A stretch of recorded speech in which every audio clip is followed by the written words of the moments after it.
Hey everybody.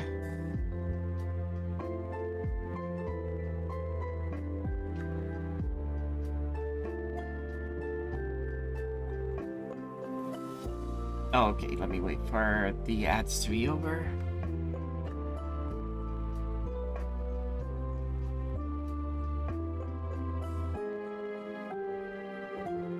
Alright, how's it going everybody?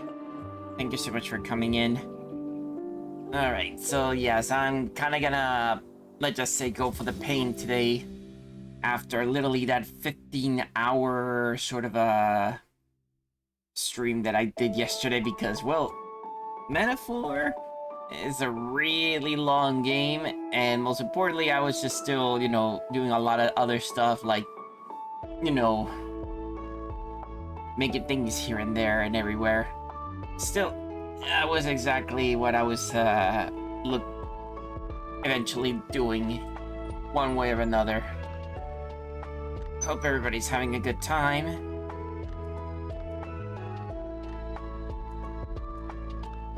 But yeah, at the very least today, this is why I decided to just simply go just for the visual novel to continue with Komorebi. If I can, I'll just try to just simply stick to just at least one chapter, or ish, in a way. And that way, it'll be easier for me to, to manage my time. And then I'll just, just raid out and, just take it easy for the rest of the night. Obviously, if anybody wants to, invite me, to just hang out or something, at nighttime, feel free to do so. And hey, Azure, hope you're doing well. Okay, I think it's a good time for us to keep moving.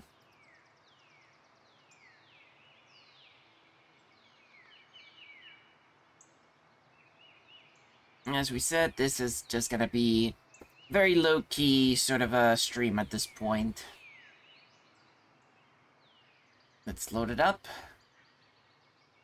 Oh yeah, we're fragment map number 3.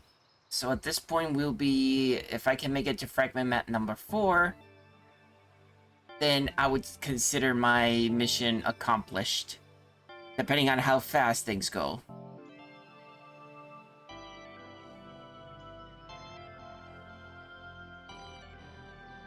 Oh, then let's get started. Gotta feel bad that the only one is like, well, seems like I can't do a hard charge with everybody except with the, let's go with him. So I kind of forgot Kaigon. Oh, let's go for it. Experience pivotal fragment. Laying low?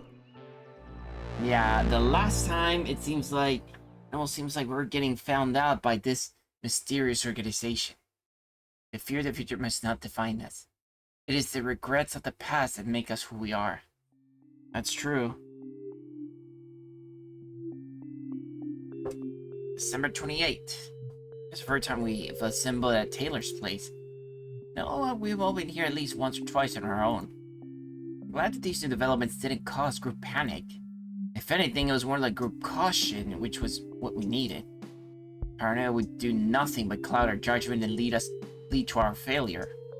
No idea what to do in the meantime, and everybody seems a little bit bored. Well, the quantum leap is in 3 days, and the anime convention is a few days later. I guess we can still have some fun while we lay low. And both events will have large crowds. It'll be easy to blend in when we leave our houses. But what do we do until then? That's the billion-dollar question. Exactly. We could always binge more anime. I have a lot to watch before the con. I wouldn't mind seeing what that's all about. It's kind of like our R&R campaign, but animated, right? Basically. There's a good idea too, though. We shouldn't neglect that campaign. Binge watching anime with friends. It's like, that'd be something that I would love to do. I kind of forgot that, I should. Normally, if I had, like, more friends around, around nighttime, I could possibly, start like a, like a watch party or something. But I also know that there's a lot of things that go into that thing, so... Well, let's see how it goes. Honestly, I don't know, like, how many of my friends actually, are into the animes that I'm usually into. As the GM, I'm inclined to agree. No better form of escapism than role-playing. And vodka. Or gummies. I like the sound of all these things. Who says the isolation has to be dull, right? Right. Well, I'm still a bit of an outlier here. Delta 2. We both need to leave the house. Why is that? Well, I have a job, Fair. and Delta has those appointments. Those are pretty confidential, so we can wait outside. But for your shifts, I assume we can just hang out in the store? Probably. Hiding in the store to avoid people. Kinda reminds me of how we first met. Uh-oh. You know what they say, right? Every good story ends how it begins. I definitely hope ours isn't about to end. Foreboding. We're gonna be fine. Besides, this all sounds fun. It's like a vacation on top of my hiatus. It feels like it's a good time to let them know that I might be cleared soon. My counselor told me that it could be a couple of more sessions away too. How fortuitous. Hopefully he's been sticking to the curriculum lately. I nod. I'm really glad to hear that, Delta. Getting cleared is a big deal. What's that all about anyway? Delta has to see a counselor. You know, someone to talk to. People without visions can be more emotionally compromised. And I guess this is a sign that they aren't? Correct. Seems worthy of celebration to me. I wouldn't mind trying some more of that beer either. Yeah, it really grows on you, doesn't it? Hated it at first, but now you can't get enough of it. I sometimes fear that that would be me if people started, forcing me down a couple of drinks. Yeah, kinda how I feel about you. He smirks. Ooh, talk about a backhanded compliment. Gotta give you credit for the sass, though. Oh, I'm learning from the best. Oh, that kind of reminds me. I should add you to the group chat. Totally. It might be best to use that a lot, especially if we're talking about matters at hand. Sometimes security and surveillance can be a two-way street. Makes sense to me. I mean, you're scaring me, but it makes sense. Well, the technology belongs to Argus after all. Wonder if they could watch people of note. Just being cautious. I don't think they'd actually do something like that. The user agreement is pretty clear on their ethical limitations. Ethical means what they can do, not that they won't do. Ready to get this show on the road? Yeah, I let them know that my next appointment is tomorrow. It's in the morning, though. Pretty bright and early. good. Then we can head to my shift right after. I start in the afternoon and close up shop. Oh, can we head back to that plane? I left some stuff there by accident. You had stuff? Isaac hooked me up with some cash, so yeah, it's nothing major, but I'd hate to leave it all behind. Fair. We'll make it work. You're all still good if I stream? I was supposed to go live in a little bit. Go for it. We won't bother you. In fact, I might watch along. Yeah, today will probably be pretty boring. Let's get Chiron into the chat and waste some time. Finally.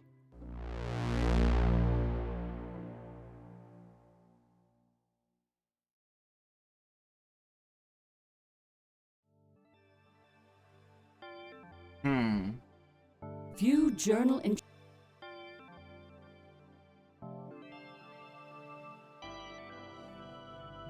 Hey, thankfully I keep this tallied in my messenger bag whenever I have to leave the house. Kind of like Dante does with his laptop. I should never know when you're gonna need to write stuff down. I feel like today's entry will be extra important. Marcus definitely seems to be waiting for us, and aware of what we've done. Even down to the fact that I share an iPod with Kyra. Doesn't settling, but we can't give up. Public opinion shifts even more in the direction of the Zeros. Each day that passes, they struggle more and more on the streets.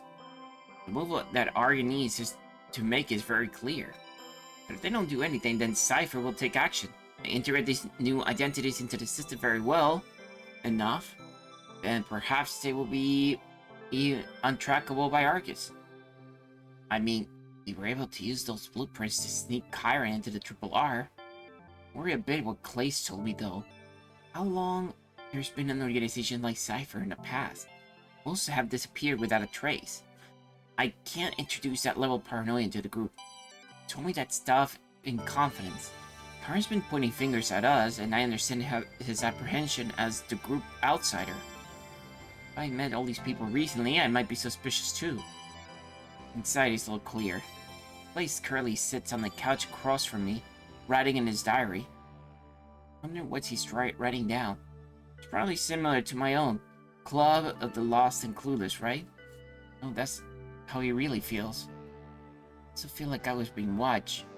And now I know I am.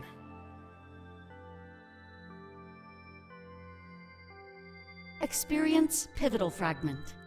New technology. Something about this doesn't...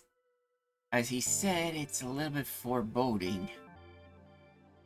Especially about the fact that, it was that unusual interruption that I got with the counselor.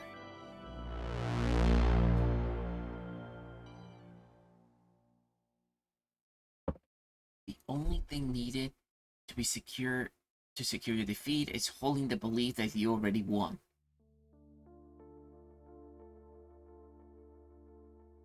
Yet this is the next day. Didn't get much sleep at Taylor's last night. But I'll let it show.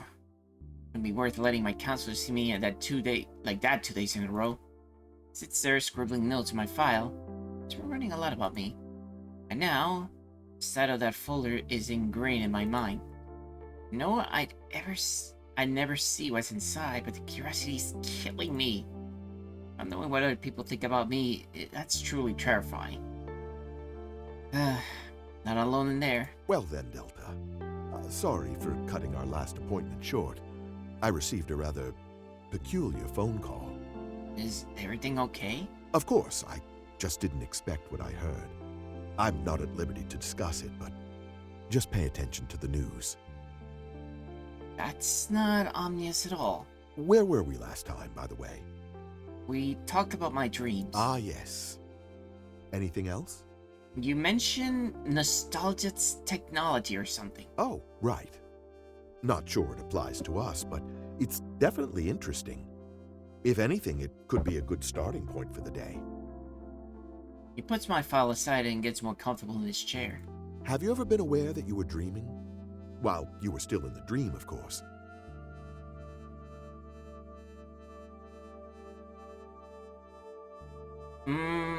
Personally, yeah, it has happened before. Quite the experience, isn't it?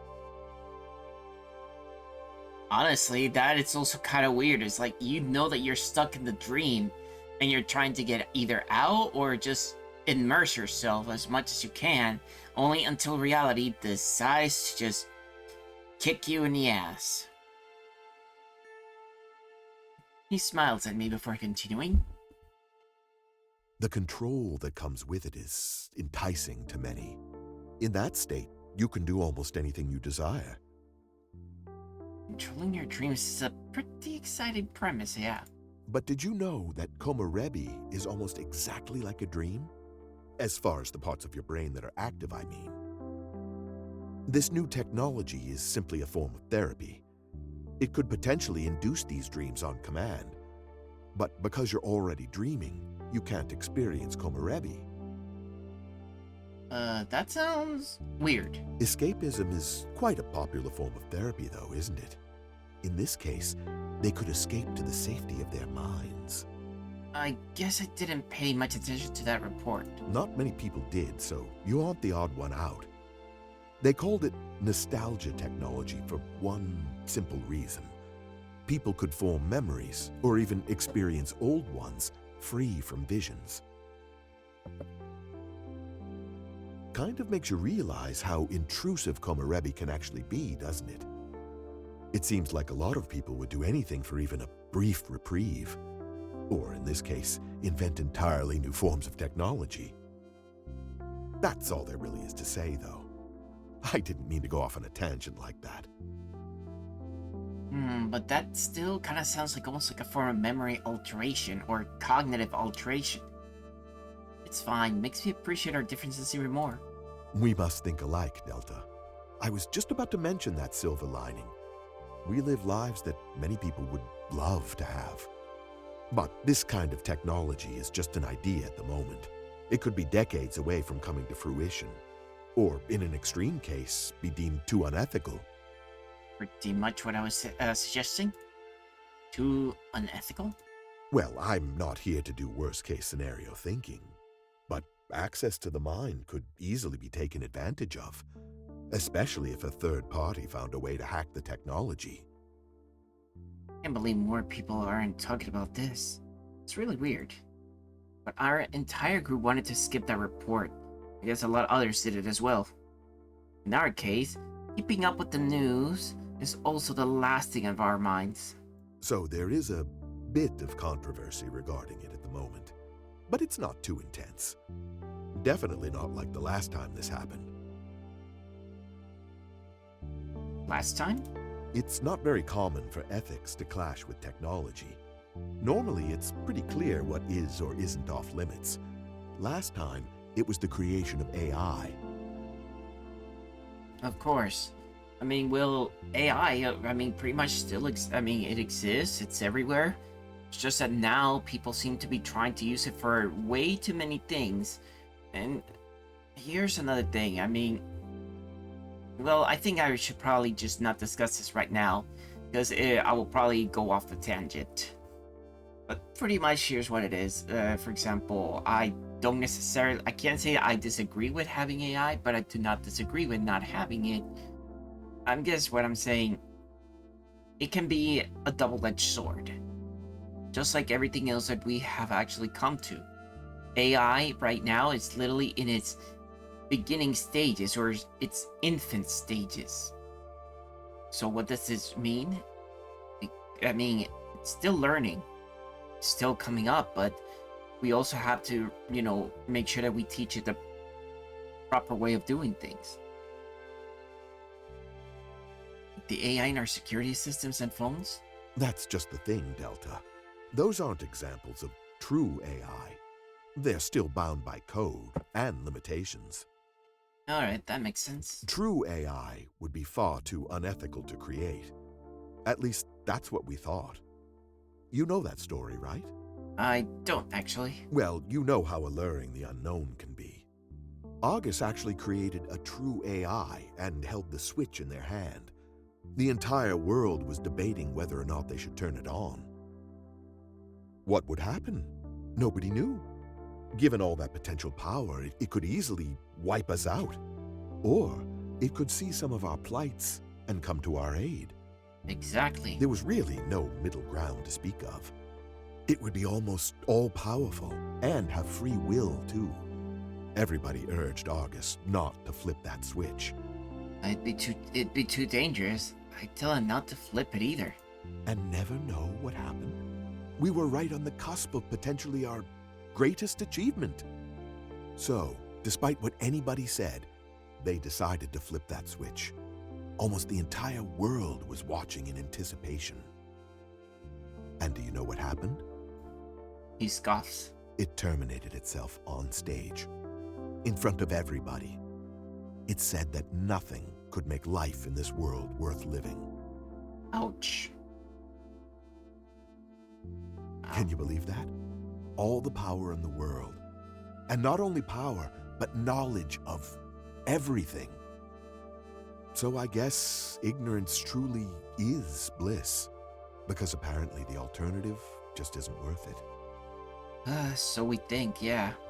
At the very least, I think that knowing everything, or a lot of things, everything at the same time from that moment, doesn't put you, in a good relationship with the truth of the world or the universe. At the very least, funnily enough, we struggle to look at the truth, and yet we continue our struggles to reach for the truth. I guess for them, it's more like they're just nothing but truths, but no apparent ways to reach for it. So what's in our phones and security systems then?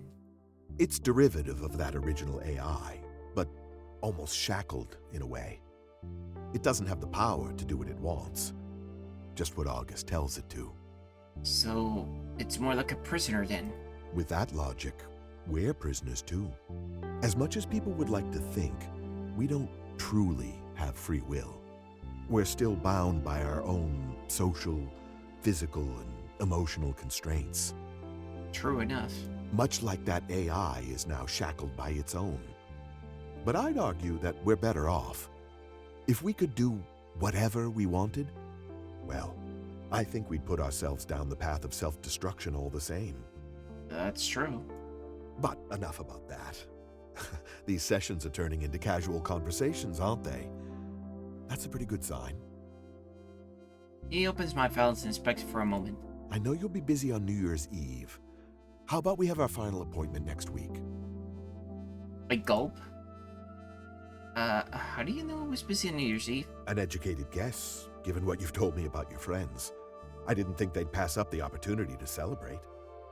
That's fair. How about we meet on the 1st? We can say our farewells and start the year fresh. Sounds good to me. Well, until then, it's been a pleasure. I hope you have a wonderful party, Delta.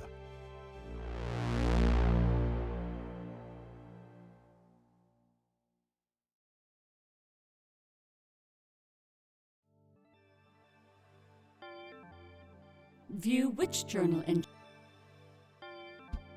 Hearing Hermes on the TV at Isaac's work was kind of terrifying. Putting a voice to that name made it seem more real or something. Even though the voice was really distorted, it still sent shivers down my spine. I looked out the window after his speech, and I saw some people giving food to zeros, but it didn't seem nearly enough to make any real difference. At least it signals that people are becoming less and less afraid of Argus and more confident in their ability to change what's happening on the streets. Hopefully this snowballs. Phones, identities, and permanent city life for zeros. Next Sunday, Hermes was right. It could create jobs, more income. Gotta help the economy, right? This works in Toronto. And if it works in Toronto, they could make it work anywhere else. They just have no longer having a monopoly on the system anymore. We'd see the competitors rise up. Argus would stand to lose so much money. At the very least, if they step in now, they can maintain control. Their actions borders on nonsensical at this point. Either way, it's odd how Hermes keeps putting their foot forward while Argus remains completely still. Perhaps they're cocky and confident in their victory? Innocent lives are currently at stake. Seems like everything would change soon. It's kind of scary to think about it.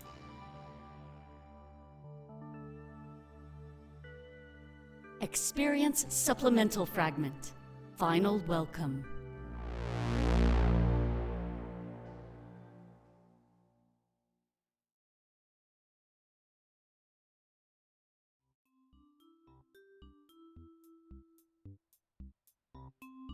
So, this is it, huh? Yup.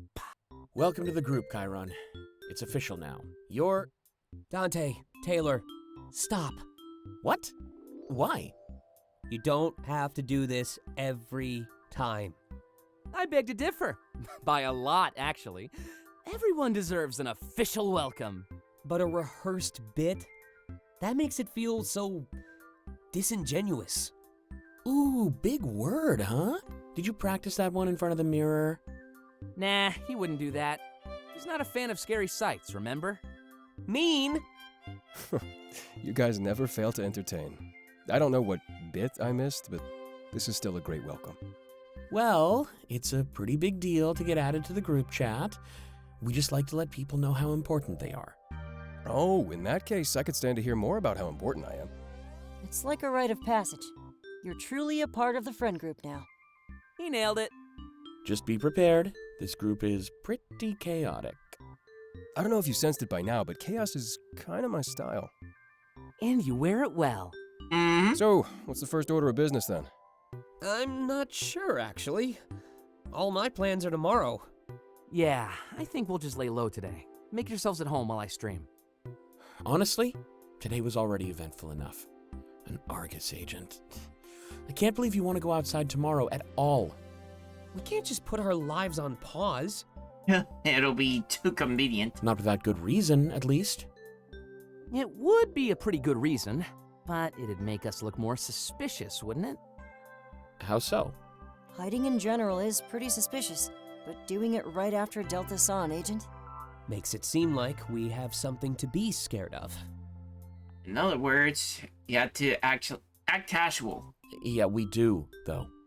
They don't have to know that. That's the whole point. Under the radar. Yeah, we just draw more attention by making big lifestyle changes.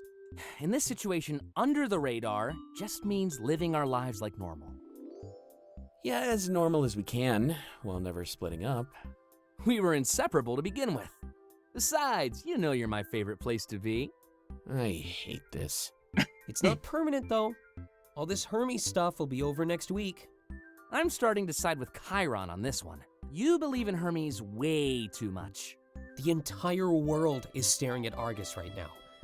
Do you really think they'll just stand there and let Zeros die? I guess you're right. Why are they watching us, then? If they made up their minds like you think, then it's still odd. I don't know. But I'll look into it at my follow-up interview. Even if this is resolved by then, I can still try to figure out the why. You really think notes on us would be that easy to find? Something tells me it would be top secret level stuff. Yeah, but remember who you're talking to. I have access to a lot of stuff you'd consider top secret. That's not shady at all. It's really not. Argus trusts their employees, especially when it's somebody valuable like me. Ironic thing to say while double-crossing them. Huh! I wouldn't consider it double-crossing, Chiron. They're just behind the times and need to catch up. Maybe. Wonder why they're so stubborn, then. Trust me, it's hard to relinquish something you hold dear. They've been in charge for so long, they're totally out of touch. We just need to open their eyes to the world's needs. That just makes it even more ironic. All those eyes on the world, but keeping them closed? It's going to change, trust me. They'll write stories about us one day. I hope they do me justice as the handsome sidekick. I think you have some competition for that role. Yeah, me. I was thinking about Delta, actually. Ooh! It was Popcorn. that little picture that just appeared. That's an emoji of popcorn. Popcorn. It's popped corn. Really used all their creativity on that one. It's pretty amazing, though, especially with melted butter. You usually eat it when you're watching something entertaining. Like this group chat, I guess. Oh, it's just no fun when you have to explain the joke. Hold on. A few moments pass. And start spamming the group with popcorn emojis.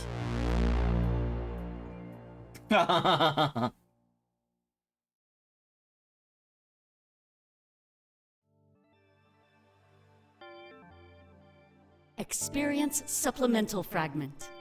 Location check.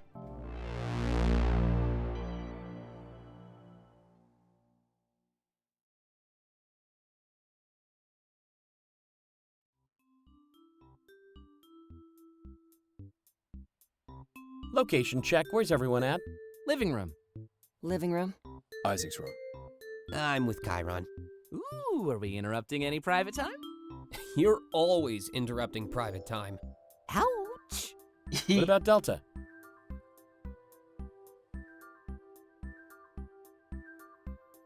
Ugh. In my bedroom. Wanna join me? If you mean for a writing jam, sure. This whole paranoia thing is a real mood killer. Wait a minute. Where are you, Dante? In my room, obviously. You know I never leave. Getting some more writing done? Yeah, I'm really glad we can split up when we're at home. I could never write with all your prying eyes on me. So much for streaming the process. It was never gonna happen. What is the process, by the way? Is there a secret you could share? Ooh, fancy yourself an author? Well, I already kind of am. Really? The music? The lyrics? Oh, right. Been approached to write an autobiography, though. I considered it, but I wouldn't even know where to start. Yeah. That is something because not even you can remember every single fragment of your life. Not to mention, you tend to get, how can I say, way too biased. Because, for example, when you got certain people that you know or don't know, or you never knew, and you got very opinionated at the same time. Is that why you're constantly writing in that diary? Oh, yeah, of course. This is a pretty big trip for me, after all. Wait, you're writing about all of us? I sure am. Am I the only one who thinks that's a bad idea? Probably. Why would it be a bad idea? All the details? About everything? Like a tome of all this treason? I can see how that might be problematic, but remember, we're not gonna get caught. And when things end in favor of the Zeros, those will just be notes about how the world changed. I'm not writing about that kind of stuff, actually. I wouldn't do anything that could end up harming us. Is that a promise? On my life. Then consider my mind at ease. Anyway, Clace, I don't know if I can help. I'm more of a fiction writer than anything else.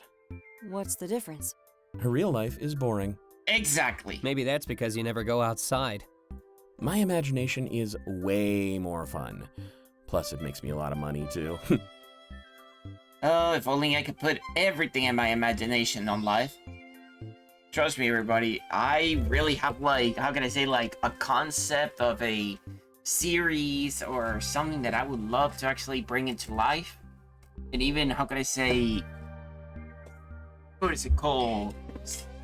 Not necessarily, like, spin-offs and side projects of the sort, but I just don't think that I actually have either. That's, how can I say, I'm disciplined for a few things, but I don't think I get the discipline, how can I say, for that sort of thing. And at the very least, with my current job taking a lot of my time, I think I would probably have to look as for, honestly, I feel like I will have to take like almost a 3-year hiatus from my real job. Like 1 year that I can, 1 or 2 years that I can actually goof off, and 1 year just simply, you know, probably investing myself on, you know, how can I say, character art, character creation, lore creation, world creation, all that sort of thing. But like I said, I don't think that even I would have enough time for even that. And worse, one of the things that I have learned in this life is that even if you just lose, like I said, you go out of, you know, what's it called? You decide to stop doing your original job for a while. That kind of still sends a lot of people some red flags, so a lot of people won't even hire. So a lot of, like, places that you hope that they will be hiring you, they won't hire you. Because apparently you just don't have any work history. Besides, with the inflation going on at this point, I'm pretty sure that everything that I have even saved up will be literally wasted. I will be in the red if I actually end up there. I don't really get the appeal. But then again, I'm not really creative. You spend all day tinkering in your workshop, though. Technology can require just as much creativity. It's more like optimization than anything else. Gotta make sure everything is excessively efficient. Well, writing is kind of the same. A story is nothing if it's not efficient. I fine-tune my stuff almost every day. I guess that makes sense. And speaking of which, could you all stay out of my workshop? I'm working on a surprise and it's not ready just yet. Another Isaac surprise? Oh boy. As if we need another. This one is great, I promise. What is it exactly? A secret. Shady. At least you didn't use the House of Isaac line again. Would have been a decent callback, actually. The temptation was there, but I'll show you the surprise soon enough. As long as it doesn't make anything worse. Come on, how could things get any worse? I can think of a, I'm gonna say, Dante, say it right now. Nope, it wasn't there. I'm gonna say, Dante, do a comeback for that one.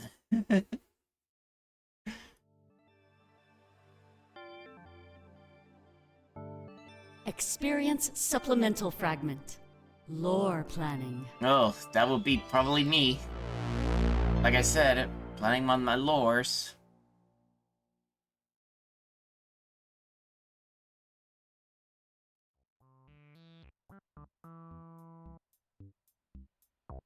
Hey, I've been thinking. Uh-oh. What's gonna happen next in our R&R campaign? That's a GM secret, thank you very much. Don't tell me you already have it planned. Uh-oh. Yep, he already has it. I have it down to a science. You're not supposed to do that. Huh? A good GM lets their players build the story. You roll with what they give you. It's basically improv. He's right, you know. Like, what if I betrayed Dante and killed him? Any story arcs you had planned would be totally shot. Grim hypothetical, but it works. You have to be ready for anything, Taylor. For some reason, I don't believe you. You're a novelist. There's no way you can wing your stories. It's kind of half and half. You can try your best to guide us down your chosen path, but at the end of the day, we're still able to forge our own. Kinda reminds me of real life. We have Komorebi, but a lot of us defy our visions. Yeah, it's exactly like that. Kinda reminds me of Argus's slogan. Our future, your way. I always thought that sounded so ominous. Not really. I think it's more of an optimism thing. One person can change the world for everybody. Makes sense that you'd see it that way. What's that supposed to mean? It's a compliment, Isaac. I wonder if your R&R character is similar, though. Not really. He thinks a lot smaller than me. More than anything, he wants to know the truth about his parents. Ooh, is it backstory time? That's basically it. I was an information broker, right? I figure there was one piece of information I always wanted. Why my parents abandoned me and Mazeo as a child. Okay, this is great stuff. I think I can weave it into the story. What about my backstory? Right now, I feel like more of an archetype. I wouldn't mind having a cool story too. I actually already thought of mine. Ooh, want to share with the class? I think I want to use my influence and shape Mazeo. I'm already the Elder of Valenorth, right? Yeah, sounds about right. Well, I think my parents were killed in Mazeo. It makes me want to change the nation, make it safer. That way, nobody else has to go through what I did. Pretty tragic. What about mine? I was in charge of the rebellion, right? Until Delta took over. Well, I like to think that I lost my mentor figure. He was the leader before me, and I had to fill his shoes, but I'm inexperienced and struggle with adapting. Makes sense. You're more of a right-hand man. The handsome sidekick, remember? Can I go next? I got a good one. Of course. I used to work for the enemies. I know them better than anyone else. Because of that, I was able to help tip the war in our favor. But not everyone trusts me, and doubt lingers in the air. Ooh. Once a traitor, always a traitor, right? Is that even a saying? It is now. We're quite the interesting group, huh? I wonder what Delta's backstory would be. We should ask them after their appointment. If we get to choose our history, then so should they. This is starting to get complicated. How am I supposed to balance all these threads? Just go with the flow, like you do with your chat. You may be streaming, but they're in control. That's a metaphor, right? Something like that. You're gonna be fine, Taylor. Don't worry. I'll try, but if I need help, I'll ask. Of course. We're all in this together now. Fighting against fate both on and off the board. Kinda cool how our goals are similar no matter what lives we live. You know what they say, art imitates life. You're not wrong about that.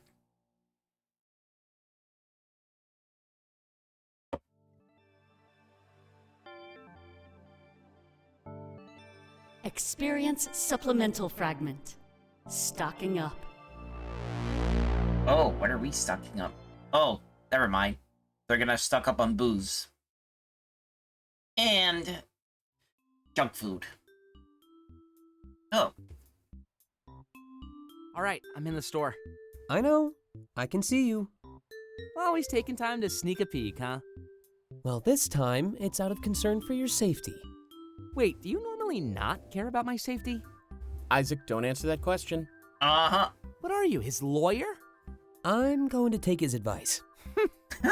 Using the chat like this feels so weird. I mean, we're basically all in the same room. It's what all the kids are doing these days. Socializing is overrated. Haven't you heard? Says the guy throwing a massive New Year's Eve party.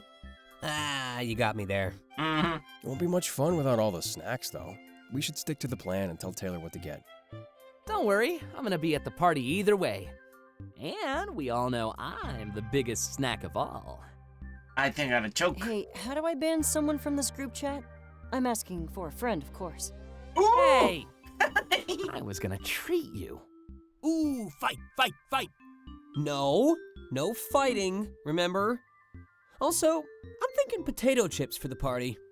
Salty then, just like Clace. You're just mad because you didn't have a good comeback. He's got you there. As for my suggestion, I'm thinking gummies. Could you grab a couple tubs? One sweet, one sour? You got it, boss. What about you, Delta? In the mood for anything specific?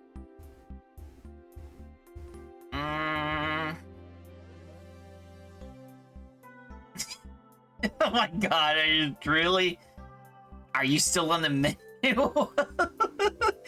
Oh, jeez. Can this get any looter? Savory, maybe a cheese board? Cheesy. Got it. Just like Dante's writing. Ah! Oh, I have a suggestion. I want something I couldn't get on the colony. Surprise me, but make it something new. That's actually a great suggestion. I like your sense of wonder, Chiron. Well, it doesn't really narrow it down. Practically everything in the city is new to me. I was just trying to give you the hardest possible decision. Moment ruined. By the way, how many people are coming, Isaac? A few dozen, easily. I guess I better lock my room then. Exactly. Oh, good idea. Don't want anybody going through our stuff. Well, I trust everyone that's gonna show up. Caution is good, but probably not required. Taylor's gonna be there. Lock everything up. Oh!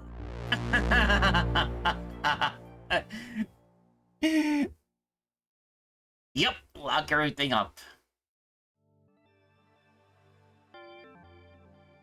Experience Pivotal Fragment.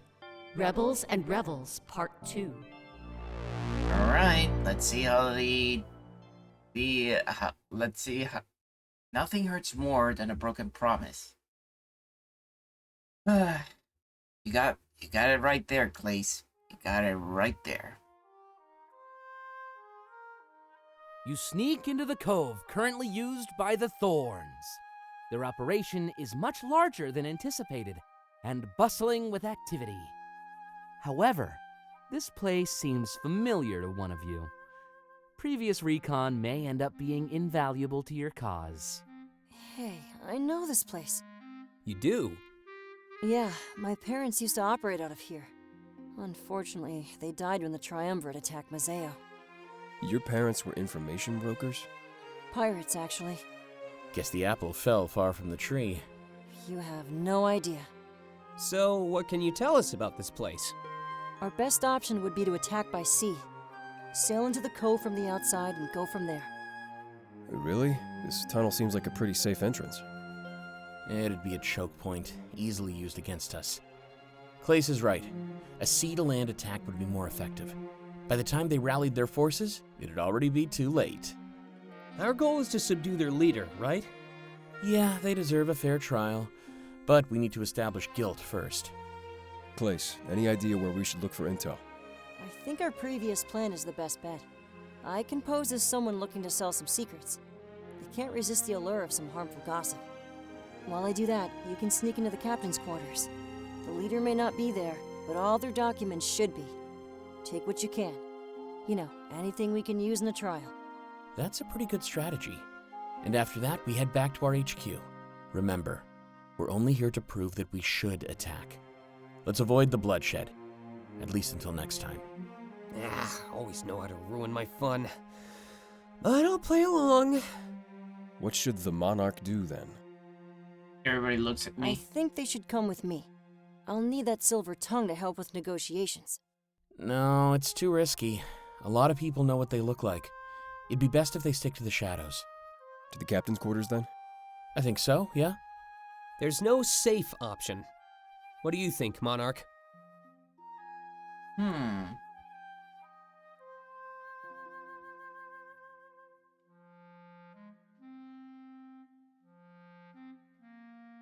I'll help recon with the captain's quarters. Good choice. Knew you'd have my back. Let's get going while we still have the chance. We all nod at each other and set off on our ways. Please start negotiating a deal, leaving us to our devices. You work your way toward the ship with immaculate teamwork. Sneaking into the heart of an enemy's base reminds you of old times. Once again, you've become a champion of the people. A true leader. Here, this way.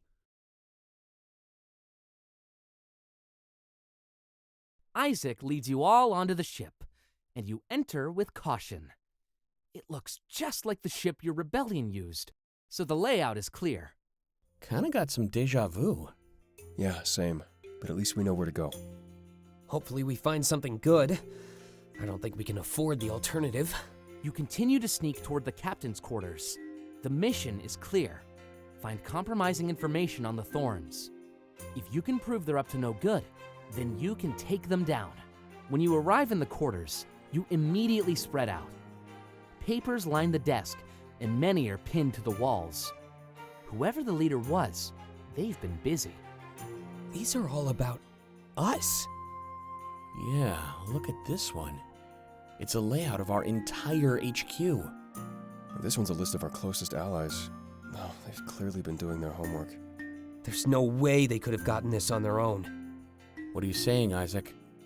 There must be a mole in our ranks. This isn't stuff that the average Mazaean would know. There's no way. We'll deal with that later. Remember what we're looking for. We need something that's not about us. Right. Grab as many papers as possible, looking for anything that stands out. One of a mole within our ranks fills me with fright, though. One of our friends be selling us, all of us out? Wait, documents what related to the Mazeo shipping company.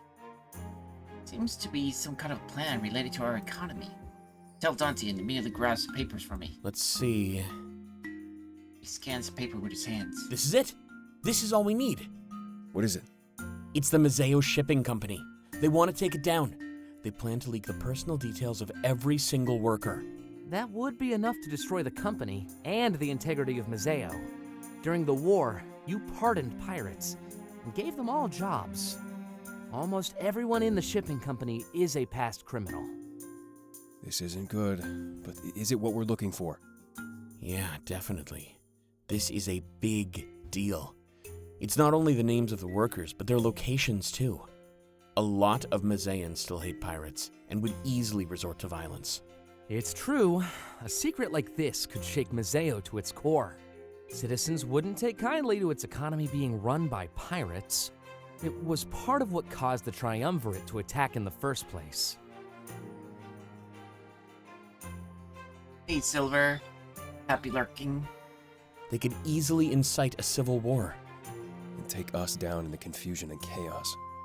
You notice that Isaac has been suspiciously quiet.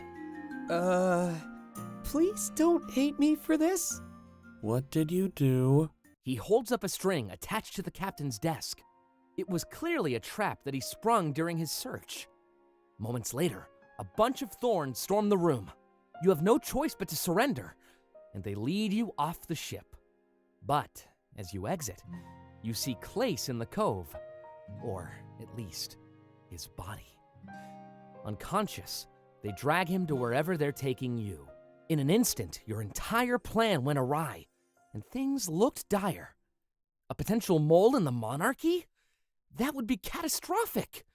You cry, now at the mercy of the enemies you came to destroy.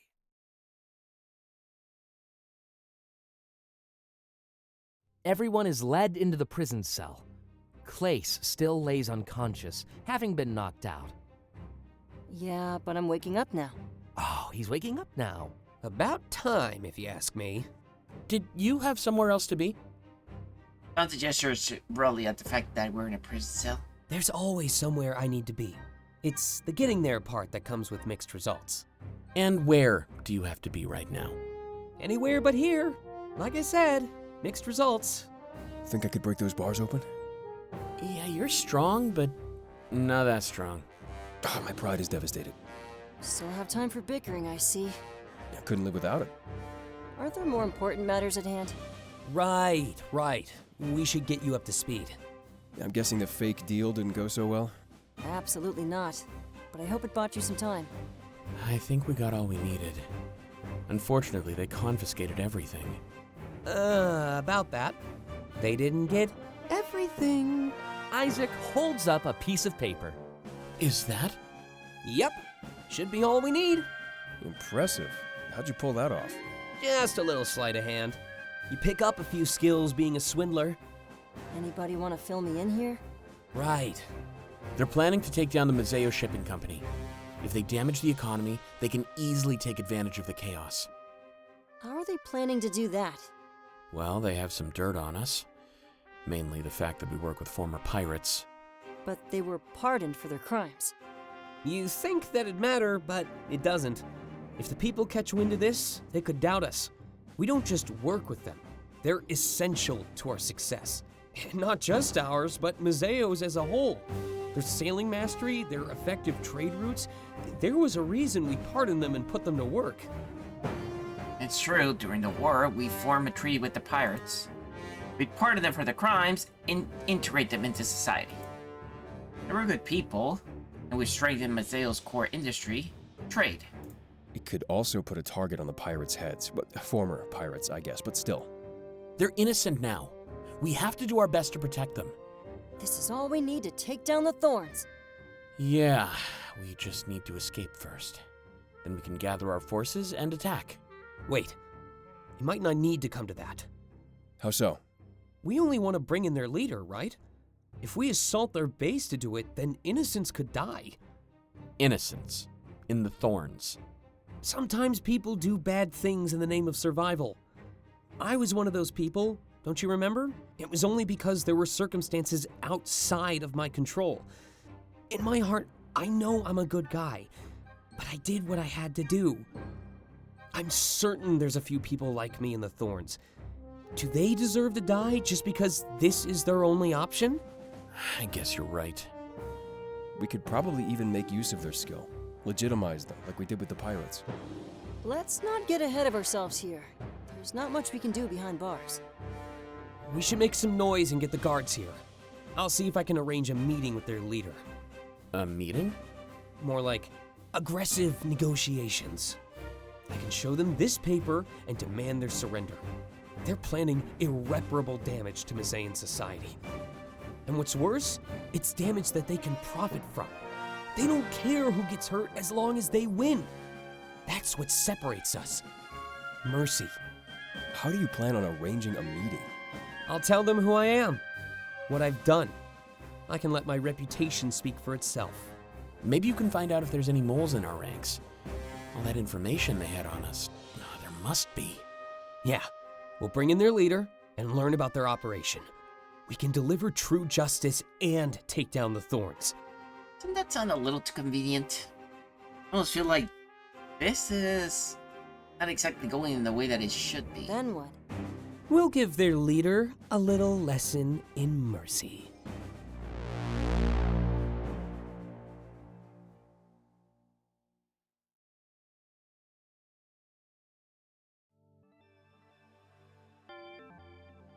View which journal and Our Rebels and Rebels campaign is going pretty good. Seems to be a developing story, and we might be near the end of it. I wonder what's going to happen to all of our characters. Interesting in how in both worlds, I have no idea what will happen next. Some stability will be nice. I thought I was doing better, but my paranoia keeps coming back. These intense mood swings are getting the better of me. It's becoming difficult to maintain my composure. I think Karen had to tell about a hearing place on the phone. That's done nothing but make my life hell. When we were with Isaac at work, I just saw him on his phone. He did his best to remain out of an earshot on purpose. It's not helping. He even wrote in his diary during our latest R&R session. No, they don't know. What's he keeping from us? Who's he talking on the phone? Why is he constantly jotting down notes in that book? There's no way that he'd be spying us, is there? I'm starting to panic. No, we're old friends. He wouldn't. A little piece of mind wouldn't work, right? experience supplemental fragment. Last minute worries.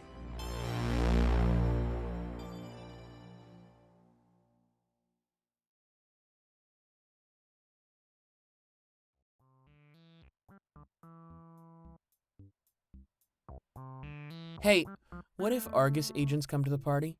They won't. How are you so certain? Well, we can turn away people at the door.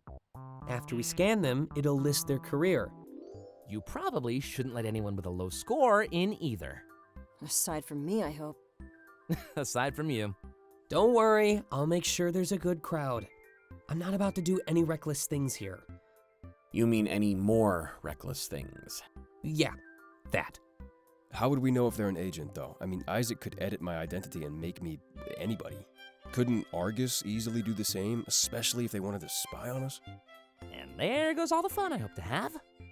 It's not gonna be like that, I promise. This is my house, and I plan to keep it safe. I trust him. Otherwise, you'll just be paranoid all night. We're supposed to let loose and ring in the new year. Yeah, new year, new beginning. I just hope it's a good beginning. It'll be the best. Yeah, only a matter of time until you're passed out on the floor. Aw, at least carry me to the couch if that happens. After drawing on your face, of course. Wouldn't have it any other way. Hold on, let's back up for a second. We should still have a contingency plan, right? Couldn't hurt. You mean like the karaoke thing? Yeah, exactly. You are gonna sing for us tonight, right? Yep, have the song picked out and everything. Awesome. This time, I won't miss it. You were talking about a plan, though? Oh, right. I know you think we'll be safe, and I trust you. But I don't think we should let our guard down. That's just what they'd want. What do you think we should do? Well, we'll be spread out, so we should use the group chat. And because of that, we don't really need discretion. How about we just be up front? It's only the 6 of us in there anyway. Works for me. Oh, and make sure nobody enters my workshop. I think we can all band together and keep this place safe. Same goes for my room. And mine. And mine. Yeah, personal spaces are a top priority. I'll make sure to be on the lookout. This is actually kind of cool. How so? Almost feels like we're secret agents. Nobody knows what we're really up to here. Let's do our best to keep it that way. You ready to start setting up? Yeah, for sure. Time is running out. Especially if we want to fit all those midnights in. You all down for mimosas? It'll make setup more fun at least. Ah, mimosas. The magic word. Meet me in the kitchen? Is she there? It's on.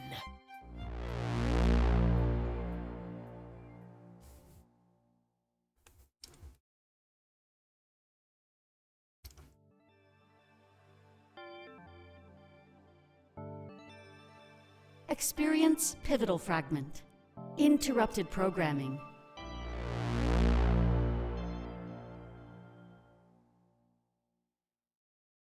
There's no such thing as a miracle.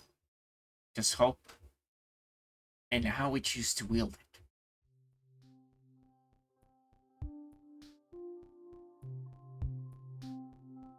We head right to Isaac's work after a brief trip to the plane. It's kinda odd to say goodbye to that place. It was supposed to be our HQ. I guess our homes are safer, even if they aren't anywhere near as cool.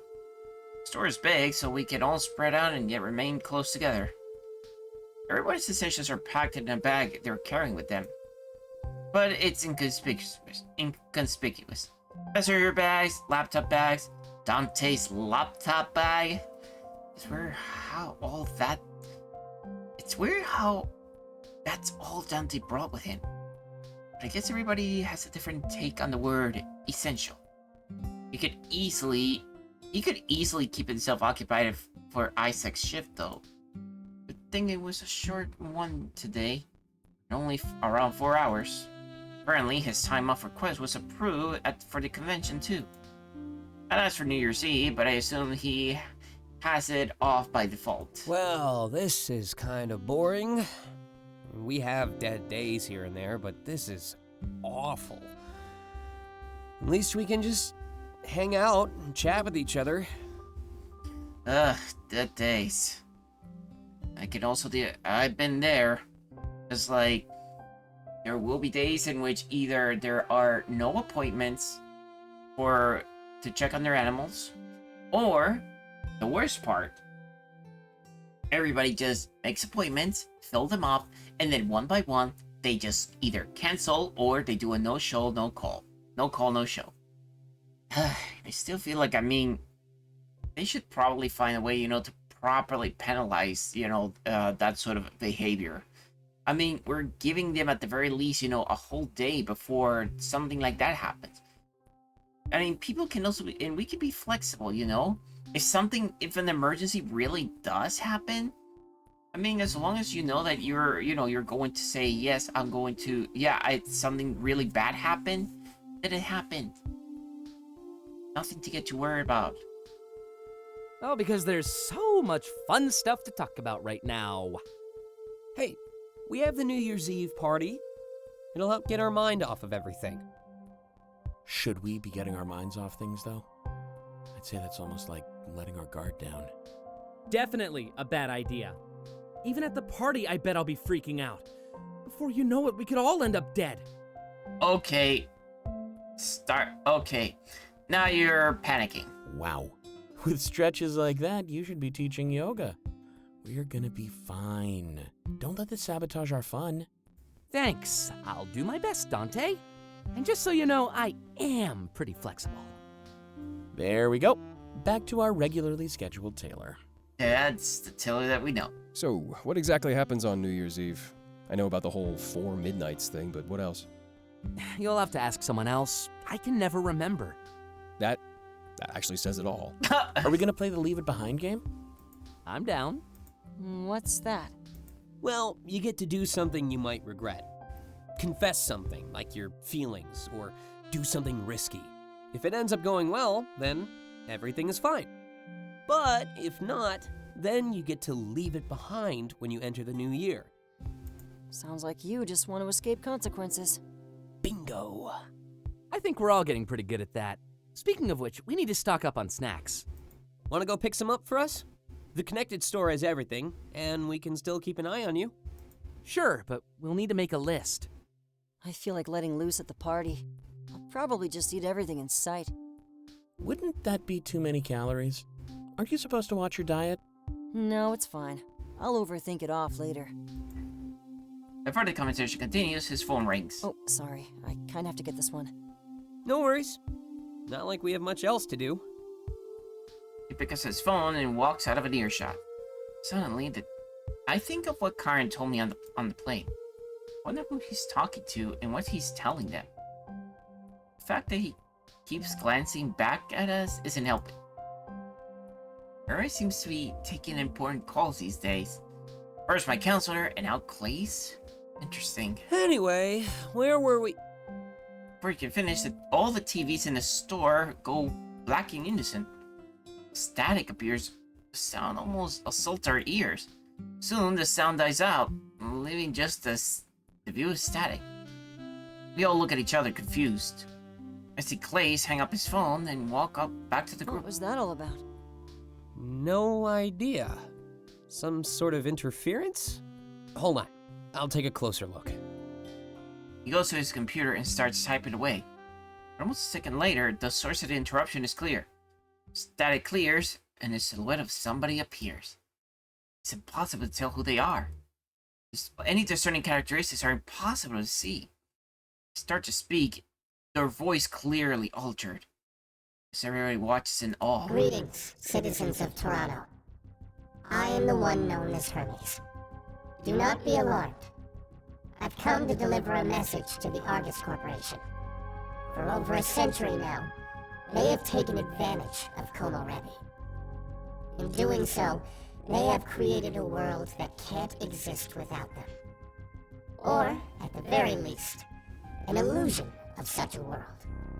A mere facade. The very existence of Zeros proves that life without Argus is possible. But they detest this fact, seeking to expand and overtake the colonies. They do their best to keep Zeros from entering the city, but they also do their best to stop you from leaving, with harsh repercussions. They threaten to condemn your entire bloodline to a life without them. Like this society they maintain is some sort of blessing, or paradise. But Cypher believes in unity of the people. The freedom to come and go, to choose the life you live. The Zeros you see in the town square are simply the first to choose. They wish to live in harmony and denounce this ostracism. But they get weaker and weaker as Argus refuses to act.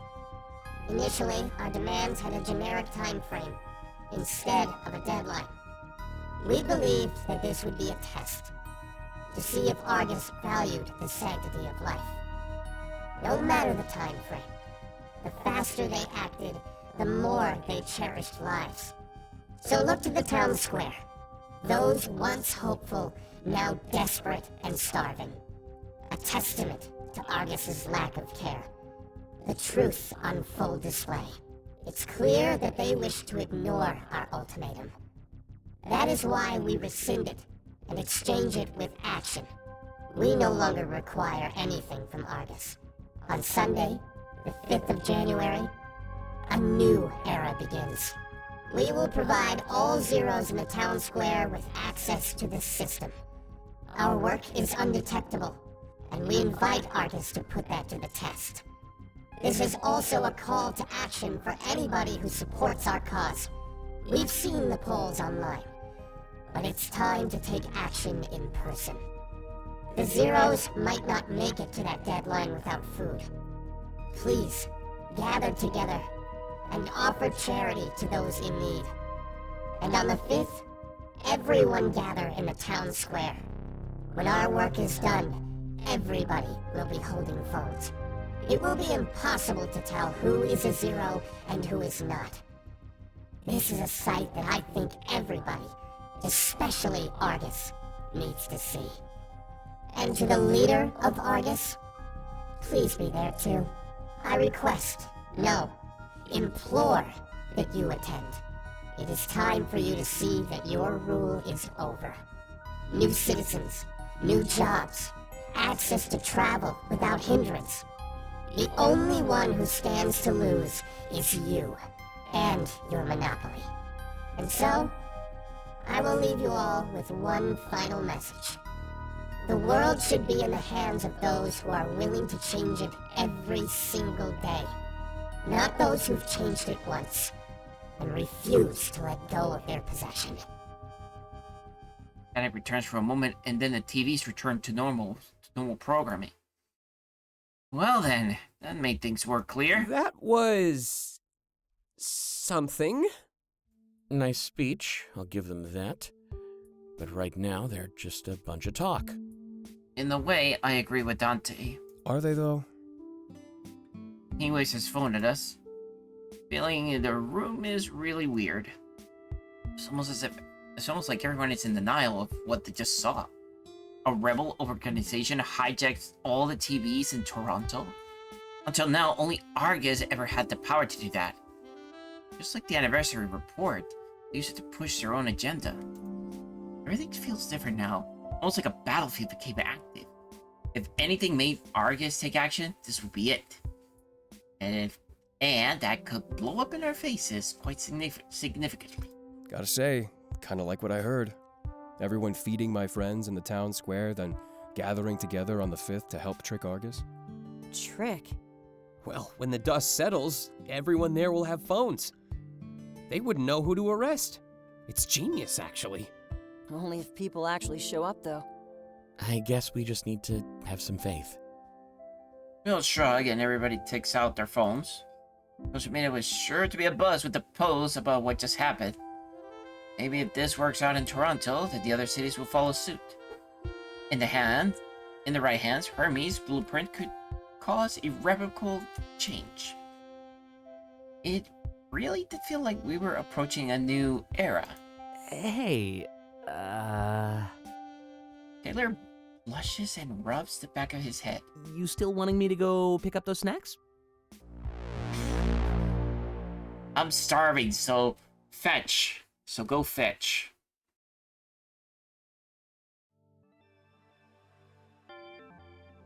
View which journal. Uh-oh. I don't like this. I did something I shouldn't have. What does this mean? What's this thing about? Hold on. View which journal. Who wrote that?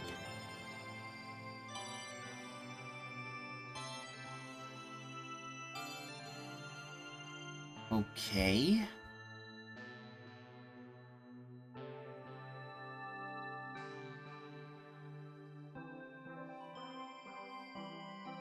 One, two, three, four, five.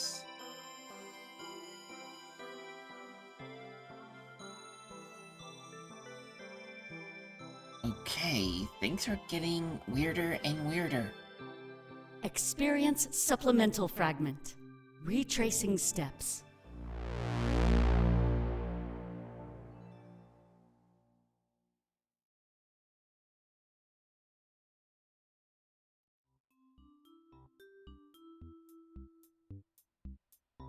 Hey, what did you think of Hermes' message?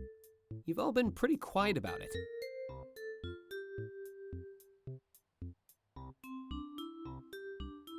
Not used to seeing people hijack the airwaves.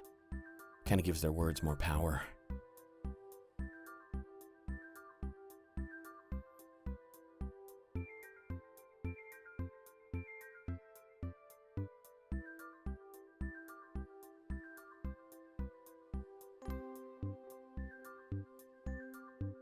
Yeah, if you can do that, you can do anything. I'm surprised that Cypher slipped up with their initial plan. It could have been intentional. How so? Well, Isaac needed their failure, right? That's how he was able to give that phone the Chiron. It stands to reason that Hermes could have done the same. A test run to see how things really needed to go. It makes sense. And Chiron does seem to slip under the radar. You know, I'm starting to feel hopeful about all this. Why is there an agent on our trail then? Oh, now the hope is gone. Allegedly on our trail, you mean? It hasn't happened again, has it, Delta? It hasn't, but the Wayfarer incident could have been a slip-up. Couldn't have been a No, slip. it couldn't be. The back door and the apple. They wanted you to know that they were privy to our moves. This doesn't make any sense. If they knew about the back door, they must have been there with us. Or, at the very least, watching us through security cameras. Well, remember, we left because we were worried.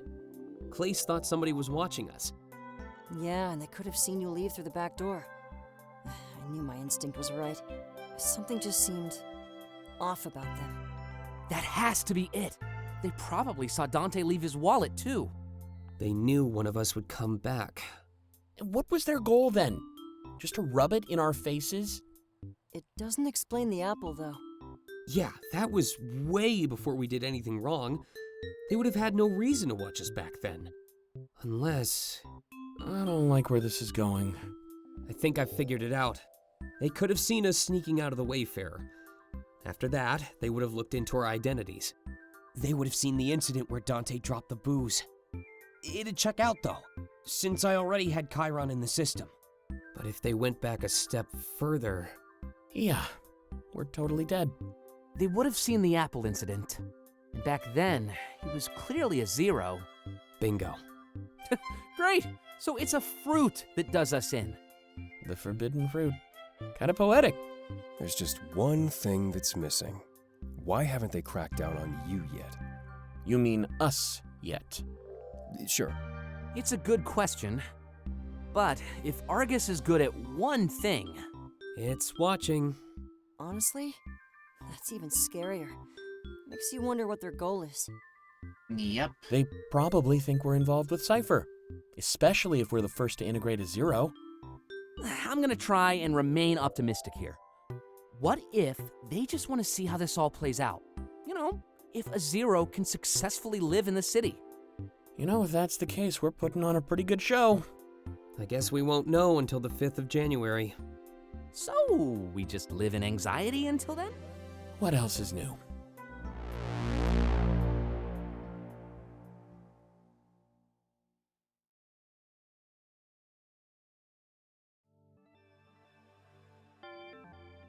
Experience supplemental fragment. Midnights.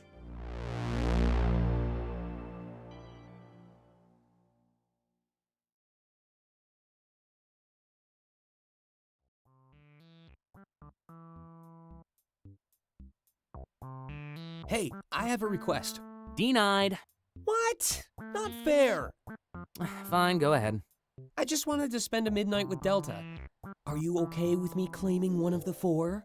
Come on, they're one of my best friends. I should get to do this now that they've moved here. Fine, that's fair. I don't mind giving you some private time.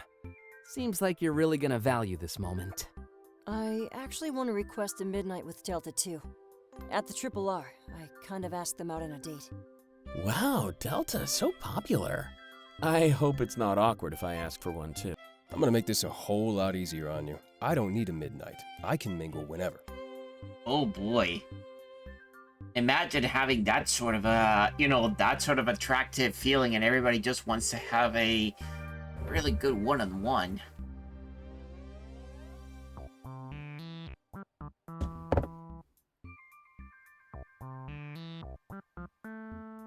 Honestly, let's just say I never actually had that sort of a chance. I mean, it's hard to do it while you're online. For me, when I go into voice chat, I am either... my brain is literally everywhere, even if I'm with a person, or I'm focusing on one thing. And usually that focusing will either be on either doing art, doing a game, or, how can I say, just simply browsing through the internet. Kind of like that, yeah. That's kind of why I feel like I'm not that sort of a person that actually will ever be, having a good, how can I say, a good partner in life. So if I'm not mistaken, that leaves one for each of you. Really? You don't want a special moment with Delta? Trust me, I can make any moment special. I don't need the safety net of a midnight. It's not a safety net, though. Midnight is genuinely special. It only happens once a year. I guess we don't make a big deal out of it on the colonies. It's nice to ring in another year, but they all kind of blur together. I can see the allure when you live in a city like this, though. And I heard about something called, resolutions. You don't have those out there? There's not much to aspire to, but in the city, I bet I could come up with one. Do any of you have a resolution? I haven't thought about it, to be honest. Resolutions. I gave up on those things ages ago. It's like, what's the point of doing it? I mean, you easily go back, and most importantly, I don't hate making promises that I know I can't keep them. I'd rather just simply enjoy everything as it goes. And funnily enough, people are always saying, I'm gonna, how can I say, eat better. I'm gonna lose some weight. I'm gonna do more exercises. I'm gonna be this. It's like, it's good that you put it on it, but at the end of the day, I don't feel like it makes too much of a point unless you actually are already in the process of doing it. Shouldn't use the New Year's as a, how can I say, as an incentive. Ooh, I have a fun idea. And that is... It's a concept you come up with in your head. very funny. You know what I meant. Sorry, couldn't pass up the opportunity. But I was gonna say, everybody come up with a resolution.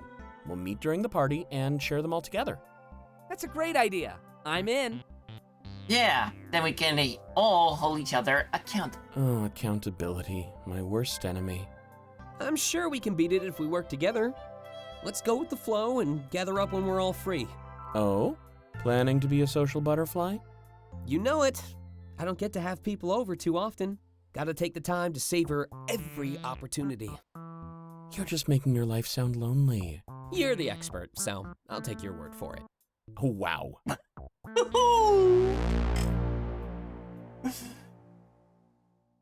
I swear I love these interactions.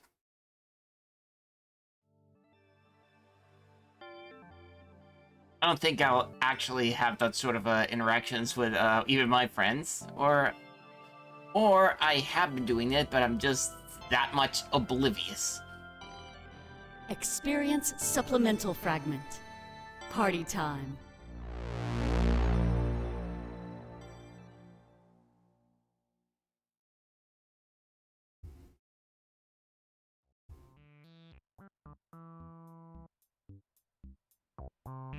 Everybody ready to party? Born ready. Just having my pre-evening caffeine. How on earth are you gonna fall asleep tonight? Not planning on it. Oh, Dante's in party mode? For once, I'm really feeling it. But I've always loved the vibe of New Year's Eve. Why is that? You know, a fresh start. A chance to leave our mistakes behind. I can see the appeal in that. But it's just another day, you know? Yeah, but it doesn't feel like one. It's really hard to put into words. Putting things into words is your entire career. Yeah, but it's the indescribable that compels me. The things that are hard to put into words. I can see where that's going. There's only so many things and emotions you cannot even put them into words. No matter, even if you were literally a walking lexicon.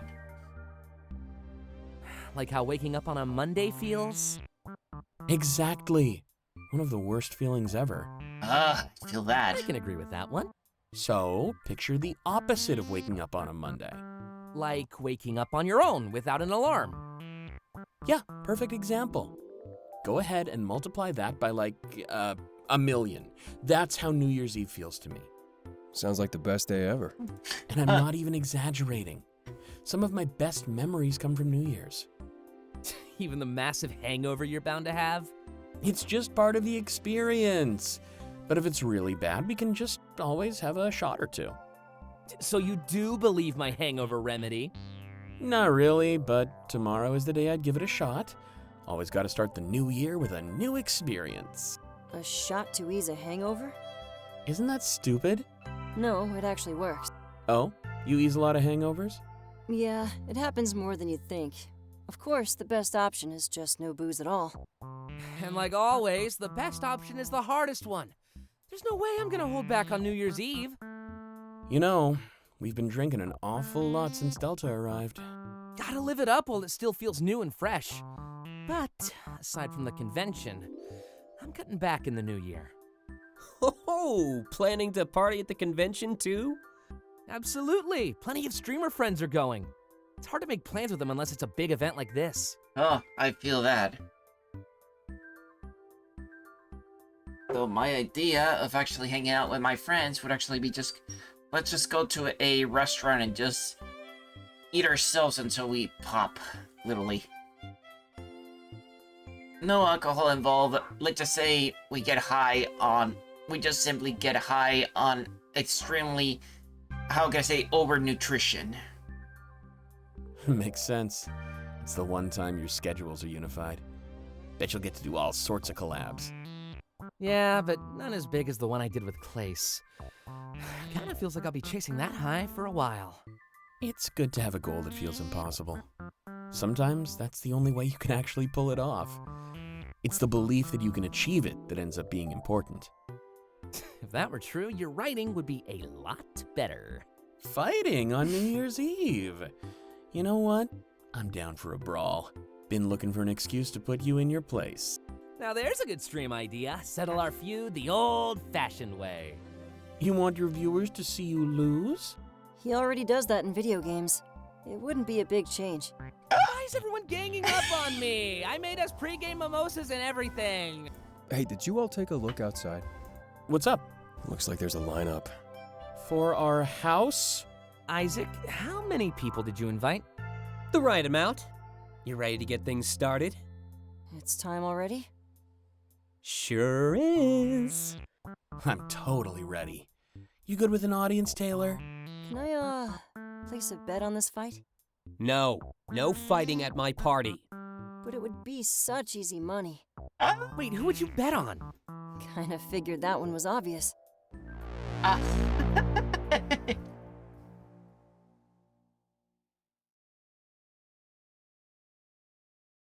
Way too obvious. Experience heart-to-heart fragment. Chiron 2.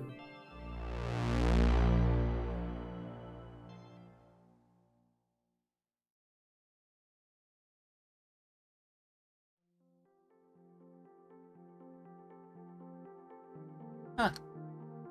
We took Kyron to the plane to pick the rest of his belongings. Since we were sticking together now, we wouldn't be using the plane anymore.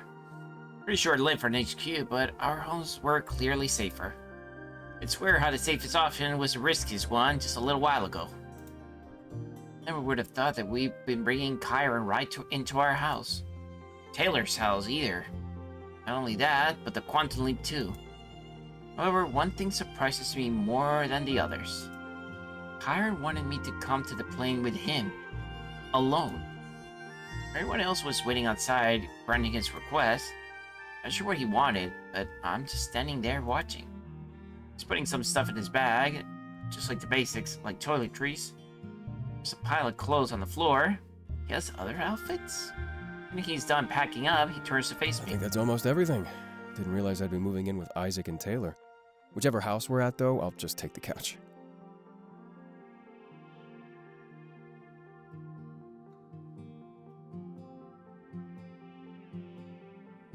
I don't mind sharing my bed with you, actually. Ooh, bold. But that's good. You never get what you want by being timid. That's part of why I'm in the city to begin with. Yeah, that's why I never get what I want. Because I'm too timid. He shrugs before quickly changing the topic. Anyway, I guess you're wondering why I asked you here. Do you think they can hear us from out there?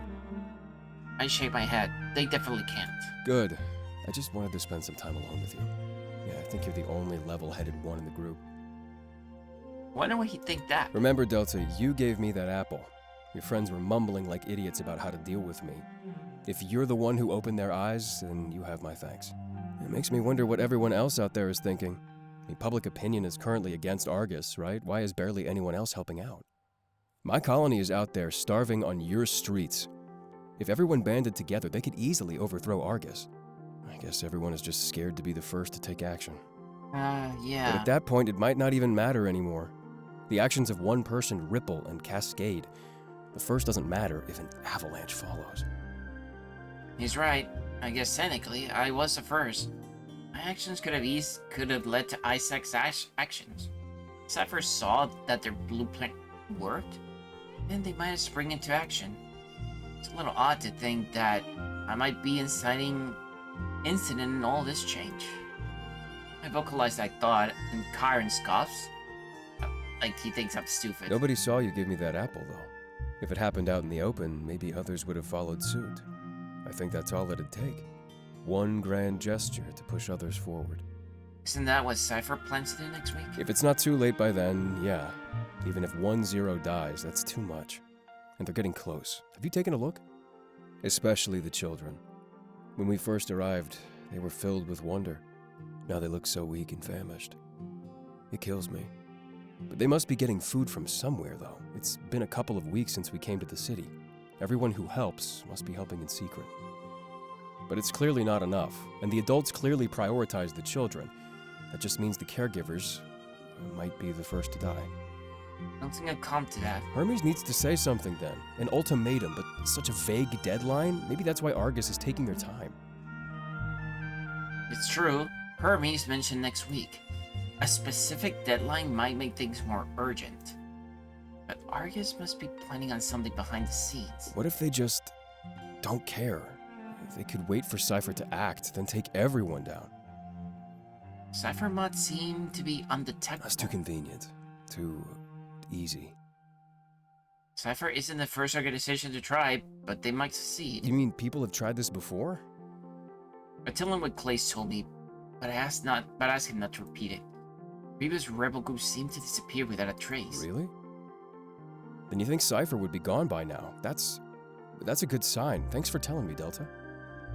It's true. Based on the past, Cypher would have been gone by now. They seem to be active and doing more than any other group in the past. The fact that Isaac used their technology is proof enough of that. Then let's just hope this stalemate ends soon. I can't stand just not knowing what's gonna happen. Things are so hectic compared to life back home. If things go well, this might end up being home for him. Fingers crossed, I guess. I knew you'd talk some sense into me, Delta. You're the best one of the bunch. I know it. He holds out his hand, offering to shake mine.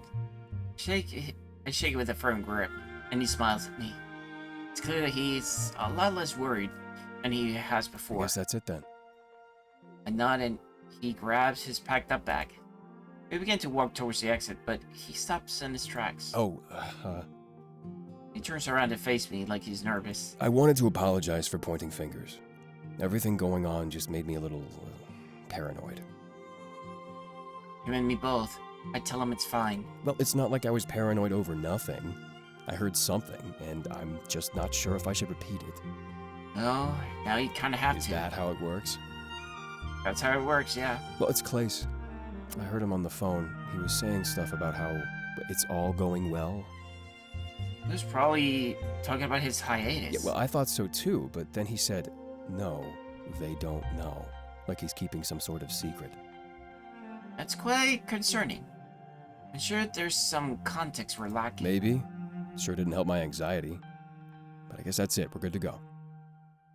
I started to leave the plane. That thought lingers in my mind. It's all going well. No, they don't know. Normally, I wouldn't worry, but it seems really odd.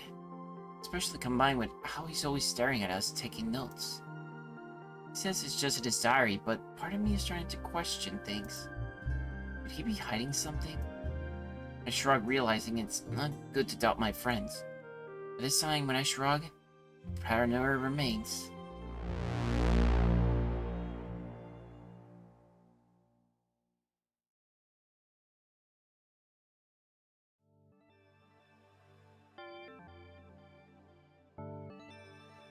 Experience pivotal fragment. Overstepping.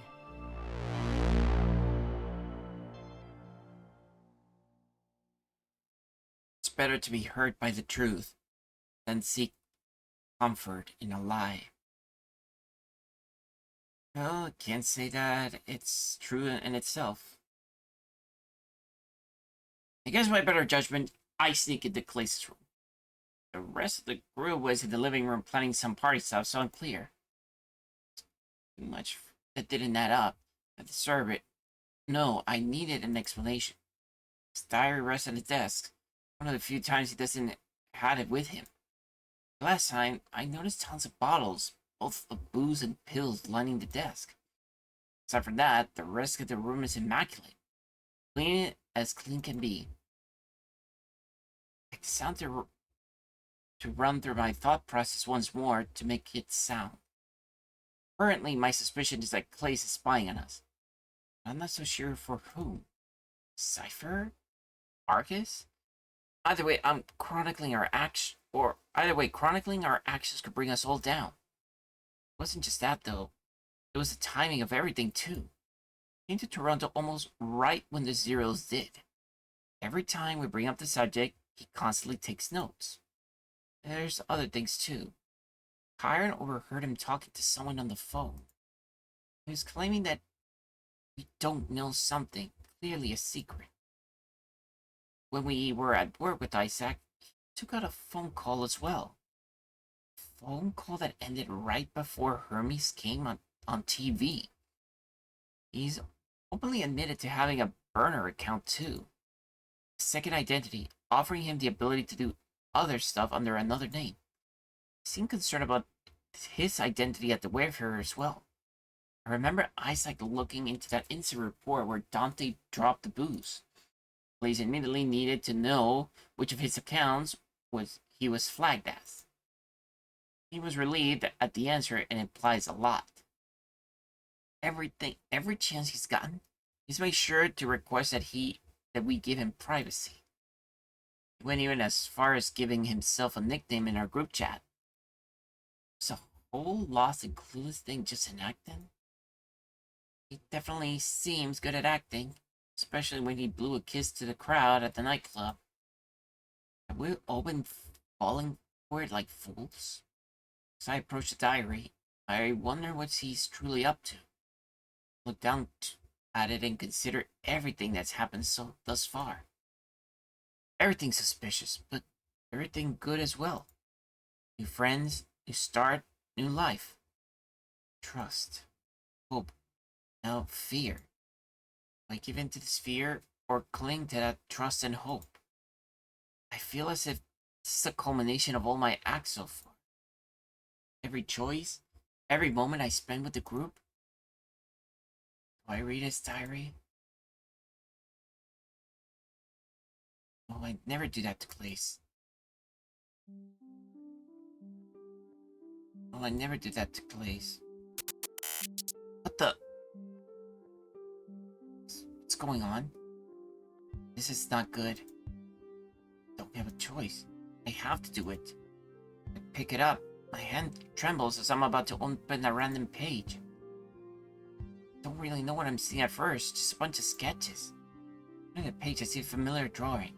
Stick family standing near a car. Father and mother, 2 kids. This is what I saw in his diary at the Triple R. So happy together, but now their names are erased. It's peculiar. Turn the pages and the stick figures disappear one by one. It's just Clays, standing there all by himself. He's crying. On the next page, though, someone new is standing beside him. No idea who they might be, but they have long hair. On the next page, they're closer to Clays, but he's no longer crying. Instead, X's are scrawled across where the eyes should be. Your heart starts racing as I flip to the next page. Clays is gone. It's just a figure with the longer hair. They're surrounded by a bunch of question marks. Clays doesn't even know who they are. On the next page, they're gone. Just a bunch of sketches of Clays' scarf. They're all tied in different ways, like he's practicing styles. I turn the page, but that's all I see. For a while, just a scarf. A few more pages, and I see the scarf drawn the way that he's currently wearing it. On the page beside it, I see a rope drawn the same way. Seeing them side by side made me realize that they both look like a noose. I feel sick to my stomach, but I can't stop myself from continuing. Several pages are just drawings of Clays. On the left, there's a drawing of Clays in a scarf with a big smile. And on the right, there's a rope around his neck. His eyes are X's once more. 2 more pages and the scarf is gone. All I see are drawings of a dead Clays over and over. That rope around his neck in every single sketch. I immediately lock up in fright. I shut the diary and put it back down. There's one thing I didn't notice. A card must have fallen out of the diary while I read it. It rests face down, completely blank. Obviously a business card. Hands shake as I pick it up and turn around. There's a big Argus logo in the corner. That's not the part that I find the most shocking. The words at the top of the card are clear. Mission Protection Program. I panic and immediately open the journal again. I had no idea what page it fell out of. He'd definitely be able to tell what I did this to him. Everybody else was in the living room. It had to be me. My eyes start to water and I feel ill. Estimate what page the card could have fell out, and I put it back inside. And I look at all the bottles of pills and booze, giving new meaning. I thought I'd uncovered something big. Thought I would have helped out my friends. But all I did was a mistake that I regret for the rest of my life. I flee the room, running to the closest bathroom, so I feel the urge to vomit. There's a sense of worthlessness and regret.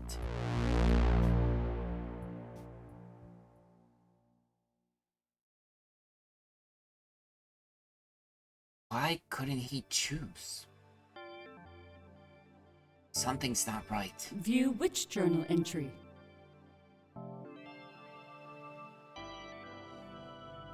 Didn't want it to do it. Why did I do it? I feel like the worst. Oh, hold on. View which journal? I feel like the worst person in the world. It's like I wasn't even in control of my own body. Like someone else was moving me and making choices. But I left this kind of stuff back at home. Stress, this baggage. Perhaps it would be easier if I could talk to my counselor about it, but I can't. Right now it seems fair. Like the safety of our groups and our actions need to come before my own mental health. It's not fair. Quantum Leap is today. Gonna be spending 4 different midnights with 4 different friends. Place, Dante, Isaac, and Taylor.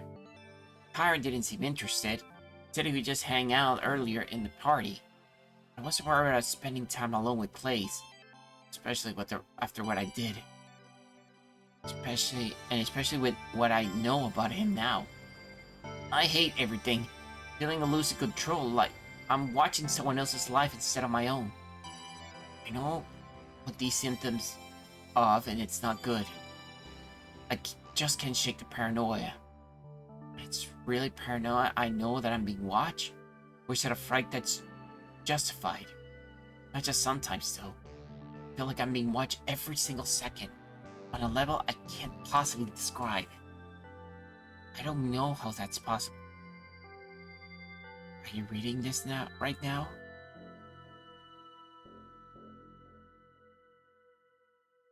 Experience pivotal fragment. One small step.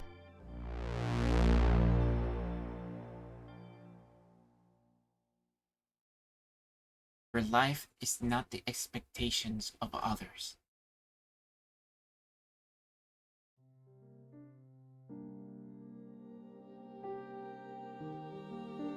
We walked down the streets as a group, heading towards the town square. The message that Hermes sent was clear. Were people listening? It had to make a difference. There was so much on the line. If people banded together, they could feed the Zeros until Hermes took action. If anything would stop them, it'd be the fear of repercussions from Argus. By extension, Argus would be responsible if anything went wrong here. You know, I've been here for a couple weeks now, but this town square never fails to amaze me. Was it what you expected? Yes, but also no. Didn't you say it was depressing? Yeah, but now I'm one of you, so I guess the figurative grass is greener. Weird how your perspective can change so fast, isn't it? Not as weird as letting a phone define your social status. I mean, this is the only thing that separates you from the Zeros? He holds up his phone and looks at it in confusion. I didn't really know what to expect when I came to the city. But our differences are such a fine line, they might as well not exist. I think that's what Hermes is playing at. Yeah, I guess you're right. It's weird how I realized it almost immediately. Argus has been in power for almost 100 years, right? You think someone would have stepped up by now? Well, it's hard to think outside the box when you're stuck in it. You were born outside of it, though. Changes the way you think. Maybe that's why they kept us outside. Our presence is already changing public opinion. Makes sense to me, actually. There's nothing more dangerous than an open mind, especially when you're used to filling them with your own narrative. You mean all of our thoughts could be placed there by Argus? In a way, yeah, but that'd be more like propaganda. That's what you called the anniversary report, isn't it? Yeah, but I was joking. Are you sure about that? Look how much your mind has changed after seeing another perspective. Dante of a few weeks ago would have never played along with this. I hate that you're right. My mods at home don't seem that bad now, do they? Are you really using this as an opportunity to clear yourself? Hey, I gotta take what I can get. A few moments later, we round the corner and see the town square. Suffice to say, the sight we ran into is less than inspiring. The gathering of Zeros is still there. It all looks the same. For some reason, I expected the sight of unity. I expected to see defiant souls feeding the Zeros. Signs, but defiant, but also hopeful in their rebellion. Instead, I see a couple of bowls of fruit scattered near the Zeros. Barely anybody helped, and they must have fled as soon as they did. Looks like the children were given priority, as they're all eating apples. They don't look so weak. Support wasn't enough for everybody. Well, that kind of sucks. Yeah, that's not what I expected. I thought Hermes would inspire everybody, especially with public opinion the way it is. Yeah, but online polls can only be so reliable. A lot of people are all talk with no action. That's sadly true as well. I bet they're all waiting until the 5th. Yeah, that's reasonable. A small trickle is a lot easier to take care of. It'd be way easier if everybody showed up at once. They all look so sick, though. Why is Hermes making them wait? Probably to make Argus look bad. They have the power to stop this right now, but every second they don't, well, you get the idea. Yeah, that's why they're doing the stalemate move. Do you think we should help? Way too risky, especially if they're watching us. Every move we make has to be extremely calculated. In what way is a huge New Year's Eve party extremely calculated? It's easier to blend into a big crowd. I think that's why Hermes set a specific date and time, too. There's going to be so many people here on the 5th. Watching or helping? Who knows? You know, I came here for an inspiring sight, but now I'm just depressed. What should we do? Waiting is all we really can do. Are there any zeros you want to go see? I couldn't do it. Why not? I feel like I've betrayed them in a way. I have what they want, but I can't share it. Until we're all equal, I don't think I can look them in the eye. It'd just be a constant reminder of how helpless we both are. I suppose so. Don't worry, this will all be over soon. Then we can throw a big party, all right? I'm totally down for that. Introductions are in order, Chiron. Those are your people, your friends. I'd like to meet them. Sounds like a plan. I've been meaning to ask, how'd you all get into the city anyway? It was Hermes. Don't know much about the specifics, though. They helped the leader of my colony cheat the system somehow. Made it so that we could all just walk in without setting off alarms. It's that easy? Doesn't sound like it was easy. Security around the city walls is top-notch. Far greater than the Triple R or the Wayfarer. It actually feels like Hermes might be able to pull this off. Did you meet them, Chiron? What were they like? No, I actually never met them. I don't know if the colony leader did either. They always operated from the shadows. Kind of like how they spoke to us in Isaac's store. They kept their identity shrouded in mystery. But I think it's better that way, actually. A shadow can be a lot more threatening than a face. If I were Argus, I'd be shaking in my boots right now. Maybe they are. I sure hope so. Hey, you want to grab a bite? Real not. We start to walk towards the Triple R.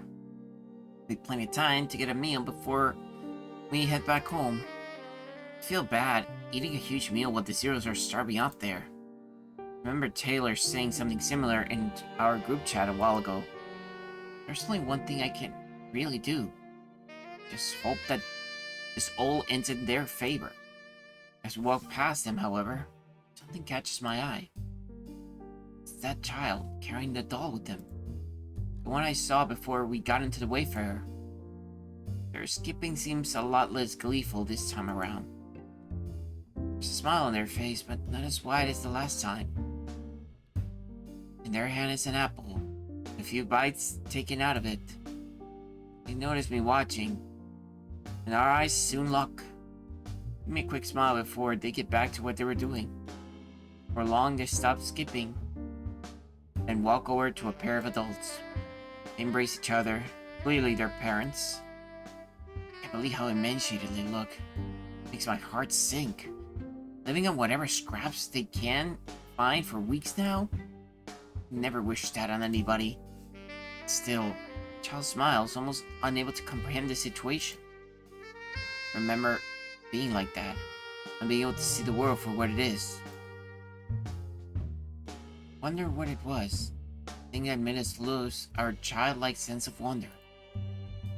As we rounded the corner, simply hope that this child never has to find out.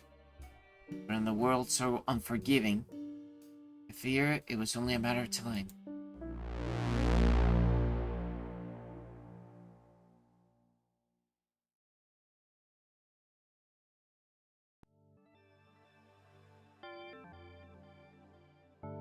Well, I guess this is where we move forward, everyone.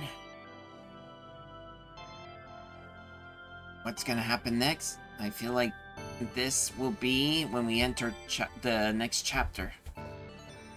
Experience culmination fragment, the quantum leap.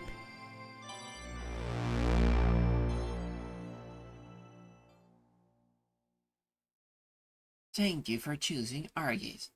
Our future your way.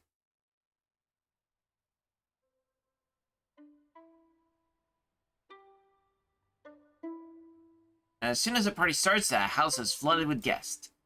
I haven't seen this a lot. I haven't seen it this a lot since I moved in. It's intense. Isaac is currently watching the door, guiding the potential partygoers. I stand around the kitchen table with Dante, Taylor, and Kyra. We sip our drinks and engage in small talk as the party slowly picks up. There's still a while until first midnight, so everyone was pacing themselves. That is such a lame resolution, Taylor. At least be a little more creative. We're not all writers like you, man. Yeah, but staying alive? As if you're gonna die in the next 12 months. With how things are going, I wouldn't be surprised. Hey! Oh, did you choose that because you thought it'd be easy? I figured a resolution was supposed to be challenging. It is supposed to be challenging.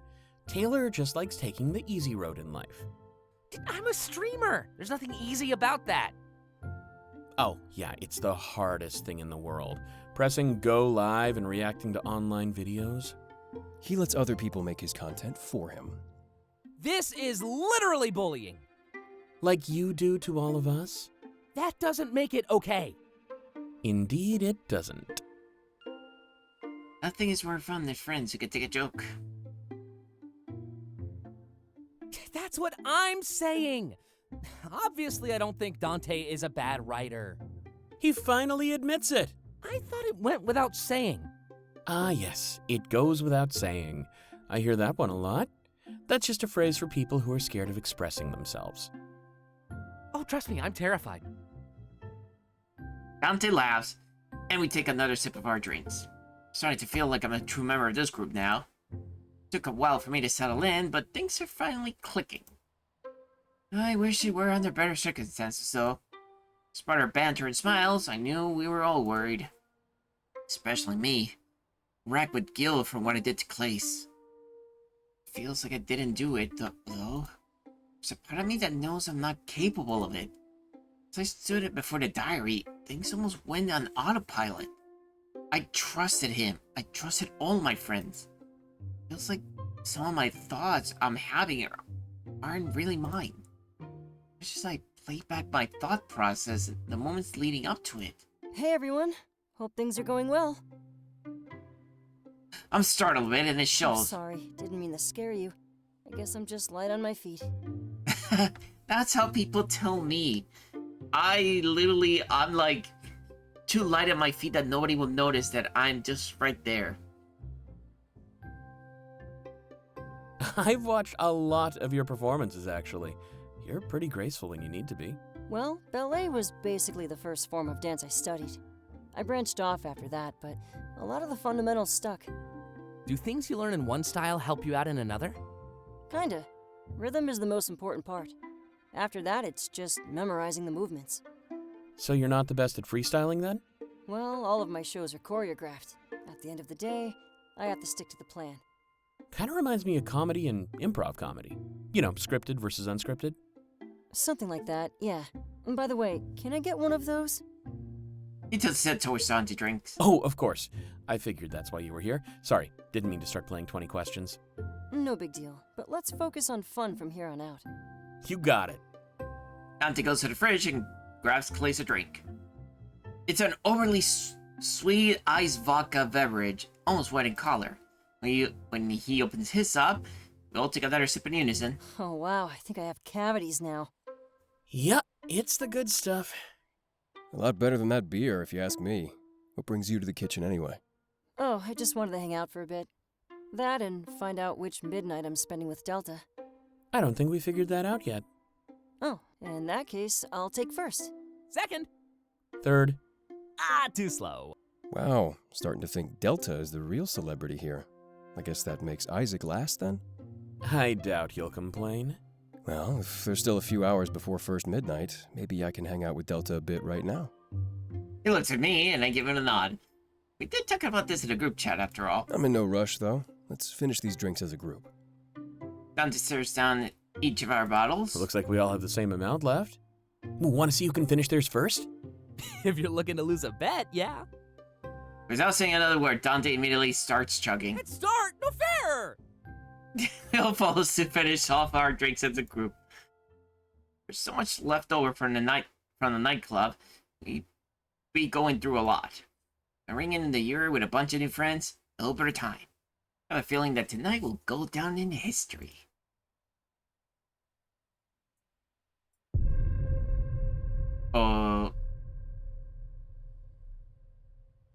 party begins. Chiron, Heart to Heart 3. Okay, that was a little too ominous. Me and Chiron moved to the other side of the kitchen for privacy. More and more people are arriving, and the energy levels are increasing. Isaac definitely knew how to throw a party, and I'll give him credit for that. I start to wonder where all these people are. Never talk about any friends outside of his group. This party's actually pretty cool. Kinda wish we did stuff like this on the colony. Sounds lonely. Is this kind of a social life staple? Yeah, not much room for a social life on the colony.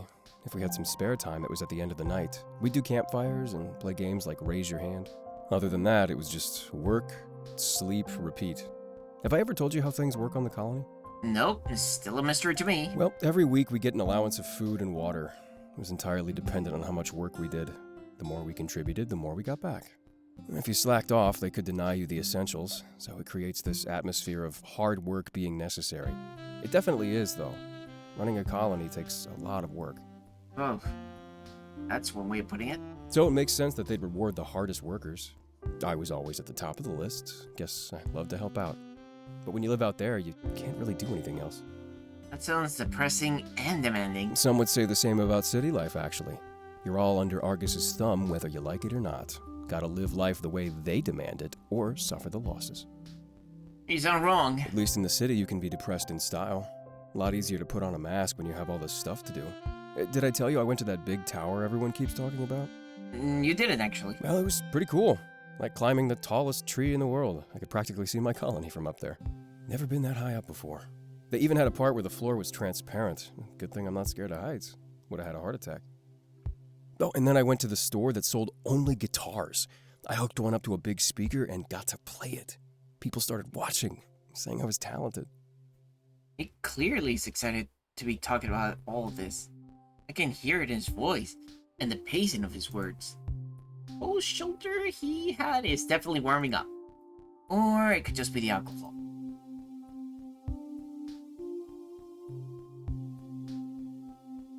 Talented, you have to serenade for me sometime. Then it's a date. Wait, is that the right expression? I guess it depends on what your intentions are. Yeah, I guess it does. He smiles. One thing I've noticed, though, you have so much junk food in the city. Definitely think I've put on a few pounds by now. He tucks on this collar. It's getting a bit tight. I've been curious about that collar. Oh, you have? Where do you get it from? What do you wear it? I could ask the same about your wardrobe. Been rocking that outfit since the day I met you. In fact, come to think of it, everyone has. I shrug. Either way, it was just a gift given to me on the colony. That's how we'd show affection between friends. A special gift with a special meaning. I heard in the city you just give each other money, but I think this is better.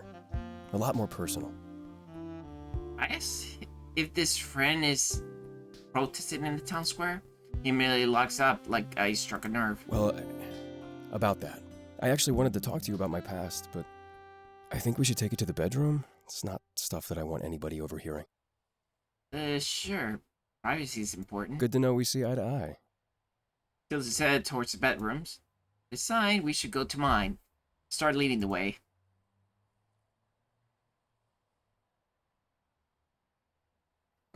When we get to my bedroom, I close the door behind us. I know he wanted privacy, and I had no problem in providing it. It reminds me of the airplane chat we had. I hope everything's alright. Sorry, but you never know who's listening in. You're pretty close with Isaac, right? Yeah, he's one of my best friends. Kind of figured as much. You moved in with him, after all. There's something I want to ask him, but I don't know how. What do you want to talk to him about? Well, you got me thinking about my past. Did I ever tell you about my parents? You said you never really knew them. Yeah, that's true. Notice that he immediately changed the topic away from his collar. Whatever it meant, whoever gave it to him must have been a touchy subject. They passed away shortly after I was born. But in the colony, everybody is family. So the loss never really hit me. I actually hated them. Or at least the idea of them. They were the reason that I was stuck in the colony after all. But now that I'm in the city, I see things a bit differently. I think we're all seeing things a bit differently lately. Excuse me. While I was growing up, the other colonists told me one thing. They told me that my parents celebrated the anniversary of their defection. They must have been happy to leave the city behind. But why? But look at how hard we're fighting to get back in. We needed the help of Cypher and Hermes to even stand a chance. What was so terrible that they needed to run away and force this life on me? Good question. It's almost impossible to guess. Impossible to guess, sure, but not impossible to find out. Argus must keep tabs on people who leave the city. There's got to be some kind of record. But that's where things get a bit complicated. Normally, it'd be hard to track down specific people. Unless you knew the date they left. Exactly. I wanted to ask Isaac if he could look into them for me. You know, at his follow-up interview. Is that too much to ask? Or maybe selfish is the word I'm looking for. I just feel like it could give me some closure. It's normal to be curious about your family history.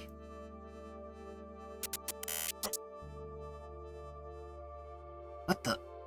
I don't like this. Sounds like you have to be selfish in order to get what you want. I guess so. I mean, Argus would call Hermes selfish, right? But we all know they're a good person. They want what's best. Maybe selfish is just a term thrown around by people who hate to lose. I don't like that glitch. Like I said, it's always easier to blame your misfortune on somebody else, especially when you don't understand them or give them even ground. If I learned more about my parents, it could answer all my questions. You know, like why they left the city, why they condemned our bloodline, my bloodline. I may not have deserved a life in the city, but I deserve an answer. Isaac would definitely help you out. I know it. I think so too. I just didn't want to get greedy. He's already helping me enough. Sometimes I wonder why. But I know there's no real reason. I was just in the right place at the right time. Is that all it takes to change the course of history then? Just one string of coincidences after another? And to sprinkle a bit of conviction in there as well. And maybe an apple or two. He laughs and nudges me on the shoulder. I won't forget your part in this, Delta. But, I guess I'll let you get back to business. This is gonna be a busy night for you after all. He opens his arms, offering me a hug, and I accept. We give each other a couple of pats in the back and pull away. Bet you never thought you'd be doing that with a 0, huh? But, you know what they say. There's a first time for everything. With a smile, he leaves the room. Look at the time, and there's still a while until first midnight. With that in mind, I head back towards the kitchen. I help to think about Kyron, though. Hope he gets what he wanted. Not knowing about your family must be difficult. Even I'm kind of curious about them. I guess that's a topic for another day, though. Right now, it's time to keep partying.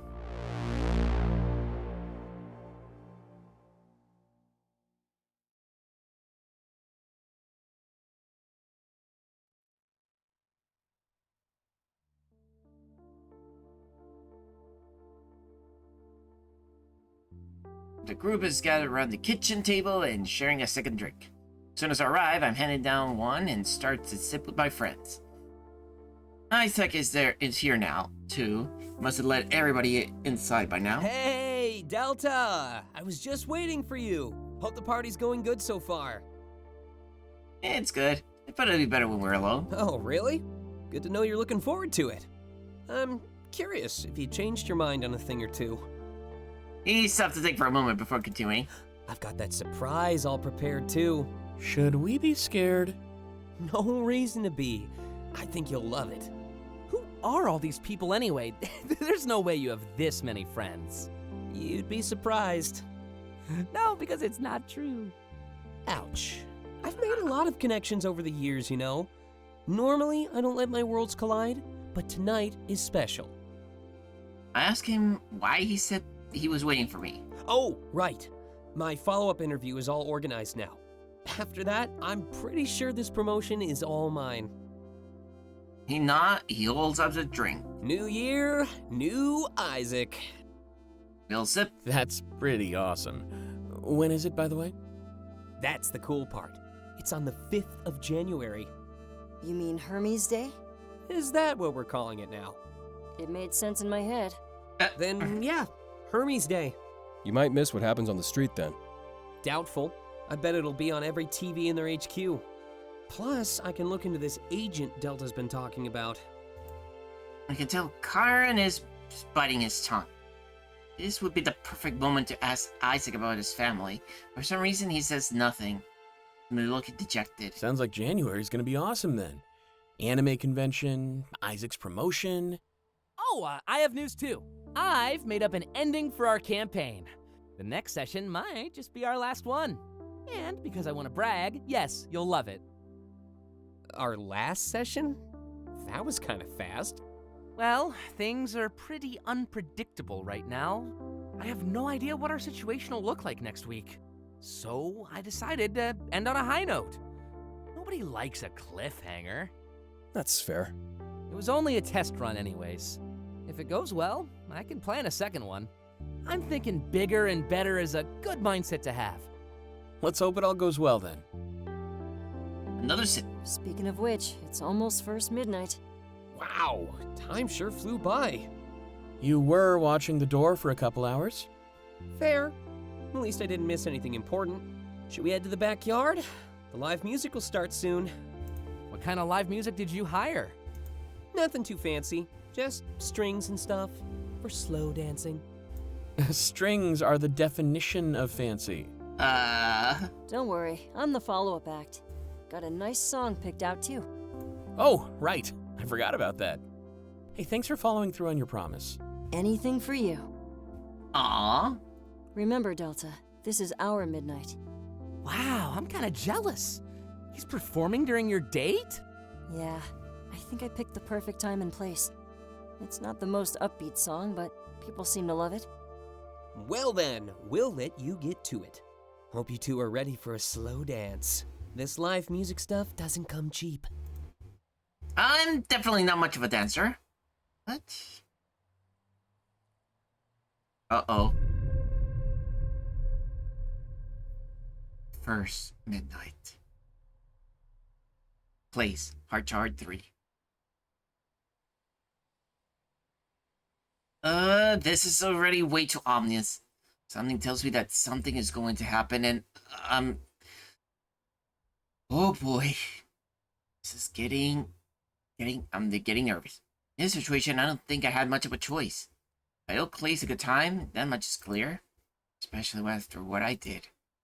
Hard to look at somebody in the eye after betraying them. Especially when the thing you betrayed is as fragile as trust. Should I tell him? Is there any way I could ever make it up for him? I don't know. Clace steps forward, looking at the twilight. Pretty sight, isn't it?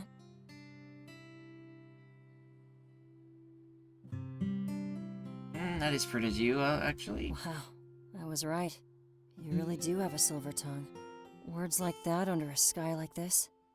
You might just make me fall for you. He smiles and takes a sip of his drink. Suddenly, memories of his room flood back into my mind. Those pill bottles? I recognize the name of the medication. They were tranquilizers. Meant to relieve anxiety, fears, and stress. Should he really be mixing those with alcohol like that? By the way, a lot of things started to make sense in my head. Ever since he arrived, he's been so calm and soft-spoken. Definitely a far cry from how you imagine a pop star to be. Now I know why. I also see why I've seen him zoning out a lot. He's clearly going through something. Maybe I should be as not as supportive as possible. None of the way that reveals my awareness of his situation. Do you ever wonder what'll happen when you're gone? Huh? Not that stuff about returning to the stars. I mean here, on Earth. Like consequences and stuff. I've been thinking about that a lot since the Wayfarer, actually. Especially since we were talking about legacies. I don't think we're ever gone as long as we exist in memories. That's a really pretty thought. I think you just changed my mind, Delta. From what to what? Well, I thought my legacy would be my music. And when I was gone, people would listen to my songs. Which is true, but it's not about the songs. It's what they feel while they listen. Music has always been about sharing emotions with the world. Helping people work through their tough times, giving them happiness, hope, maybe even love. So I think that's it. My legacy will be in the love of those I've left behind. And by sharing it, they can make the world a better place. So, It's not about my music. It's about me and my effect on people. Places his hand in mine with a soft grip as we look up to the sky. You know, I've got a few people up there, in the stars. I can only wonder, as they watch, if I've made them proud. I'm sure you made them incredibly proud. I hope so. Every single day. I'll have to ask them when I see them again. Hopefully later rather than sooner. Yeah, for sure. With a nervous laugh, he rubs the back of his head. I hope I'm not bringing you down with all the sad talk. It's just impossible not to think about, you know? Especially with everything that's been going on lately. But I realize I should stop worrying and start hoping. Self-pity can be pretty addicting after all. Well, you're not wrong. I've been doing it too much. And it becomes a bad habit, sadly. As we start to talk, I notice Isaac in the corner of my eye. It's only notable because he's looking around, making sure he's unseen. He's holding a briefcase, and he hands it off to one of the partygoers. It's not suspicious at all. I looked over to Clay's as he's tugging at his scarf, looking almost nervous. It's impossible for me to look at him in the same anymore. Knowing what I know now, assume my thoughts of suicide and death? It sends chills down my spine. I know that's what he's been scribbling. Especially when we're all just having a casual conversation as a group. To lie about it? Saying it's notes from his memories? If he told us he needed help, we'd help him. There's that matter of that business card. Well, what should we talk about next? Still got a few minutes before the music starts.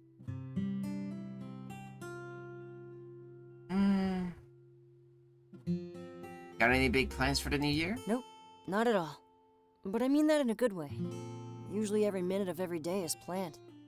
But that's label stuff, so I can't really say no. I just hope this hiatus lasts as long as it can. It's good to be free from all their demands. He smiles and finishes off the drink. You know we're gonna have to dance, right? A bit slower than I'm used to, but I can deal with it. I nod. Looks like Isaac was going for some fancy walk-slide atmosphere. In fact, I can see the musicians setting up their instruments. This must have been expensive.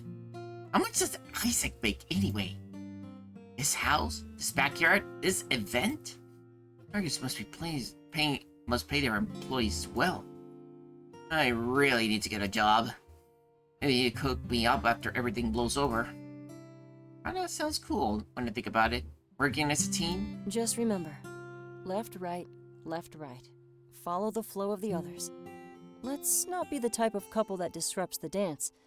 It's a social faux pas, and I'm not here to get judged. That's fair. I hate to get teased. I started wondering why nobody recognized Clace, though. Not even a single glance in our direction from the partygoers. Suddenly a pop idol at a party that was bound to cause a stir? Feels odd. Can't quite shake off this feeling. I guess it's not really worth worrying about. The bandits plays, and people start gathering in the backyard. Looks like this dance will lead into midnight, and then Clace's performance. I have to give Isaac some credit for being so thorough in this party planning. Looks like it's time. Grabs my hand and we head towards the others. Everyone assumes a dancing position, placing their hands on one another. Look into each other's eyes as the band starts to play. Left, right, just like his advice. Sway from side to side with everyone else. I heard you're supposed to do this at weddings and graduations, but I never really had any time for that kind of stuff. After that talent show, my life went in a completely different direction. I only know how to do this because I watched some videos online. He blushes and looks away, like he's revealing an embarrassing fact. Anything I couldn't do, I just looked up on the internet. And that way, I kinda live through other people. Did you know that they won't let me go to shopping malls? Too much of a security risk or something like that. So there's this one channel that I love. They go on tours of every possible mall. It's like you're actually there. I even watched a video of the big one here in town. Might not get to go in person, so the footage will have to do. The embarrassed look in his face almost amplifies. Gosh, that must sound so stupid. Locked in a jet, watching videos of people living their lives. But it's a ruthless world out there, Delta. Far more than it has any right to be. Music continues on. It continues, as does our dance. Just a little hiatus. Yeah, right. All it did was whet my appetite for more. But I can't really get greedy, can I? Sometimes you gotta take what you can get. He smiles at me. I'm just glad that I got to make some memories with all of you. A group of friends I can trust and always hold dear. Trust. That word hits me like a knife in the heart. Until death, right? That's the pact you all made? I nod. Then I'll be a part of that deal too. My heart starts to raise and I'm overcome with emotion. We continue our dance, but I feel like I'm the worst person in the world. The sight of those drawings in his diary is all I can see in my mind. How can I keep a secret like that from him? Can I hold him like this knowing how much I betrayed him? I feel a tear fall down my cheek. I let my thoughts get the better of me. Hey. He moves a hand up to wipe the tear off my cheek. I didn't mean to make you cry, Delta. I'm sorry. We're both members of the same club, remember? If we don't have each other's backs, we don't have anything. But don't worry. Even if I do go away, I doubt I'll go very far. He gulps, and I can see in his eyes start to water as well. Just look up to the stars, okay? You watch for me, and I'll watch for you. The music slowly stops, replaced by the countdown to midnight. We stare at each other's eyes, enjoying the moment. Such a perfect one-on-one with him. Yet I feel torn apart inside. As we get closer to midnight, he inches his face towards mine. A kiss? I slowly inch mine towards as well. The next couple of moments feel like an eternity. Wait, I don't know if that's a good idea. Instead, he rests his head near my shoulder. I wrap my arms around him and I hold him. Let's put a rain check on that one, okay? I'll decide when the time feels right. I nod. I feel he can clearly feel... which he can clearly feel due to our embrace. When it's midnight, rigorous applause fills our ears. Pulls back, and we lock eyes once again. Happy New Year, Delta. Thanks for being part of my best one yet. And let's make sure this next one is even better. The dance is over, and everybody goes back to their social groups. It was nice to see everybody so united for once, moving in harmony. I guess that means it's time for my performance. I hope you stay and listen, or I might be offended. He smiles and runs up to the area the band performed in. Isaac is there, and he helps Clays get everything set up. I don't want to offend him, so I decide to stay and listen. I'll head inside afterward, though, and continue the night. 1 midnight down, 3 to go. Hey everybody, this is a song that kinda took off. It's not about anybody in particular, but if the shoe fits, you know what to do. Advance this text box to start the song, and advance the next one to end it. Priority.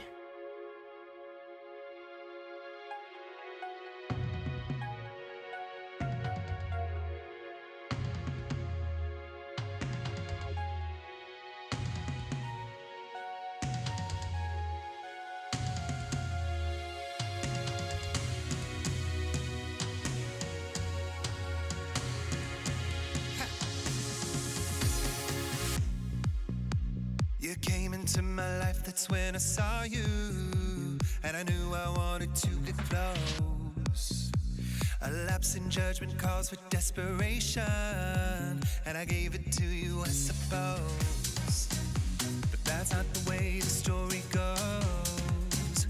You're only love without the clothes. My realization is getting close. Tore down the wall, stood in the doorway. Say what they all say, lies and stories. Your sticks and stones will never hurt me. Gotta go in such a hurry, I guess I'm not your priority now.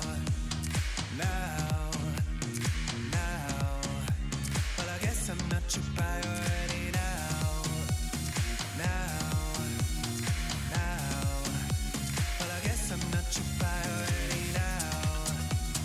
Now, now. Well, I guess I'm not your priority. Well, I guess I'm. Well, I guess I'm not. Well, I guess I'm not your priority.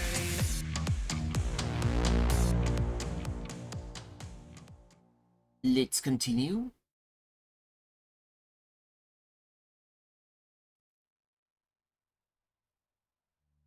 Ah, the smell of barbecue across. I wish I could actually eat some of that. Right now I'm running a little low on funds, to be honest. Even just getting, even right now I have to consider because I have to take my cat to get her surgery, you know, to get spayed, literally in, let's just say, 2 weeks from now. And then there's the family trip that happens next month. I will be gone for a while after that, so it's gonna be quite a bit.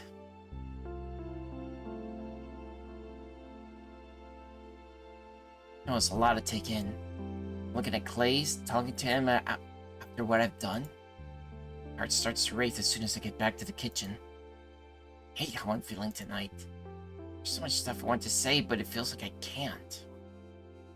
It's like there's just voice in my head stopping me. Doubt? Anxiety?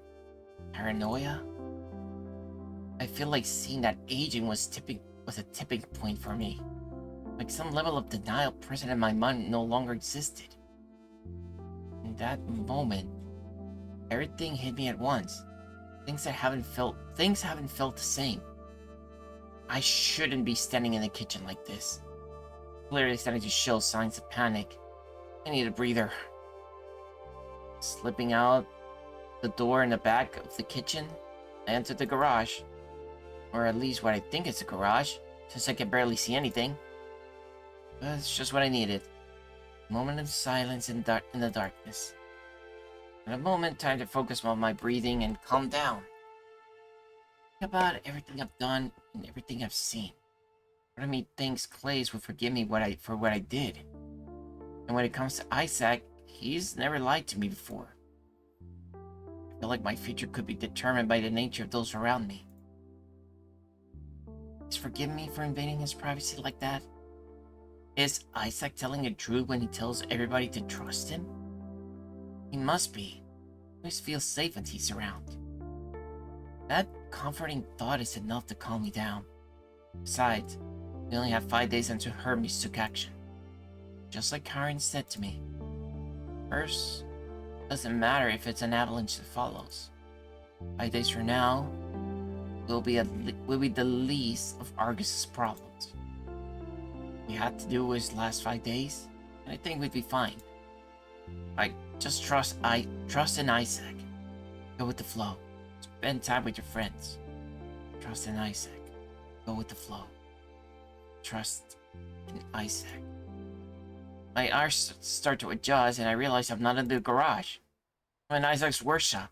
One place I wasn't supposed to go.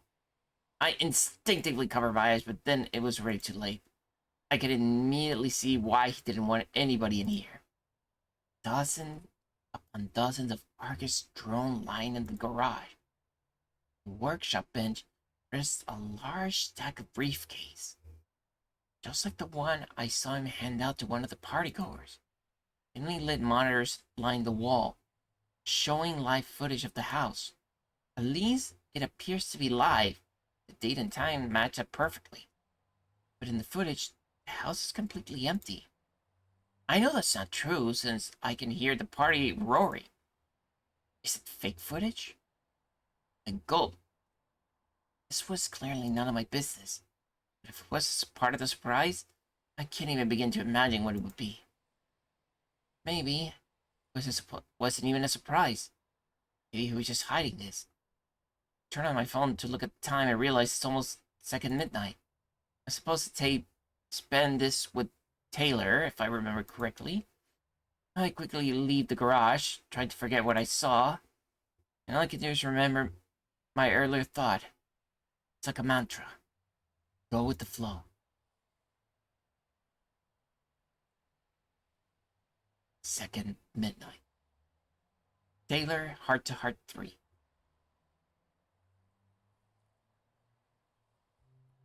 I returned to the kitchen, calm and relaxed. Looks like nobody saw me enter our Isaac's workshop. It's for the best. I wouldn't want him to think I disobeyed him. If he took one thing seriously, it was his hobby. Made it clear as possible since the day I arrived. I've done my best to respect that so far, and I had no intention of slipping up. Opened the fridge, grabbed myself another drink. This whole 4 midnight thing was pretty cool. Taylor had a good idea. When I closed the door to the fridge, that's exactly who I see behind it. We lock eyes, it's clear that he was trying to startle me. But if he wanted to scare me, he had to do better than that. Well then, you passed the test. What test? I didn't startle you. That means you're innocent. Innocent? Only people with a guilty conscience would jump. Trust me, it's a tried and true method. Somehow I don't that. Well, I sure shocked Isaac. And Dante just assumed a fighting stance. Did you know he's actually trained in self-defense? So when he says he wants to fight, he totally does. Interesting. You're blocking the door, by the way. I came here to get another drink. Oh, I move to the side and Taylor opens the door. But at the station, I slip behind and hide. It's not gonna work. I know you're there. He closes the door and smirks at me as he cracks open a beer. Besides, you already know I'm not innocent. And I can think of far better ways to show it off. Oh, is this the night we seal the deal? Can you think of a better night? There's romance in the air. I can smell it. $10 says Isaac is planning something. He smirks and takes another sip of his drink. Oh, wait, I forgot. We're doing second midnight together, right? Maybe I should grab a few more drinks. I nod. At least that was my recollection of the plan. He opens the door again and grabs some more booze. Wanna head to your room? Some privacy would be nice. That, and it's getting pretty loud. Oh, I get that. If there's anything, the reason why I don't party, it's the loudness of the music. Hold on. By any chance, isn't it supposed to be already way past midnight, so it's not supposed to be Tuesday? It's not supposed to be the 31st yet? That's true. First midnight must set things off. Party is roaring and the booze is definitely flowing. Must be nice to have a quiet moment with two of my friends. Sure, let's head to my room. Perfect. And don't worry, I grabbed one for you too. Just remember to pace yourself. There's 3 midnights to go. He hands me another drink, and I start to follow him. Pretty odd that he was leading me to my room. I guess he just likes taking initiative.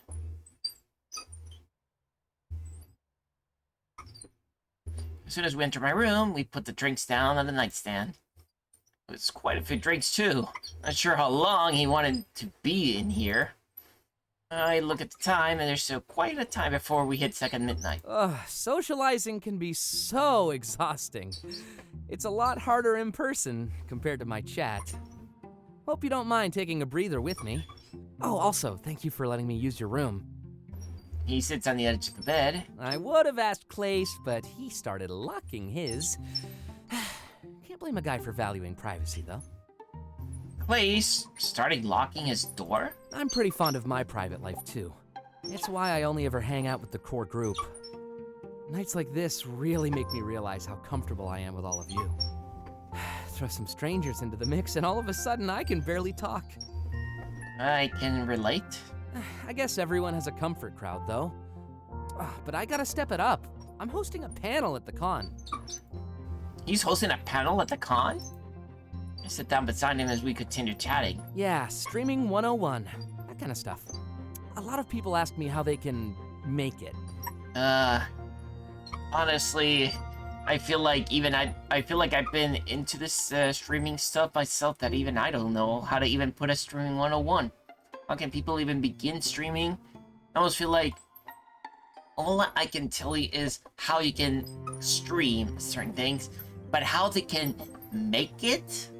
I think I've been already, started streaming sometime around 2019 or something.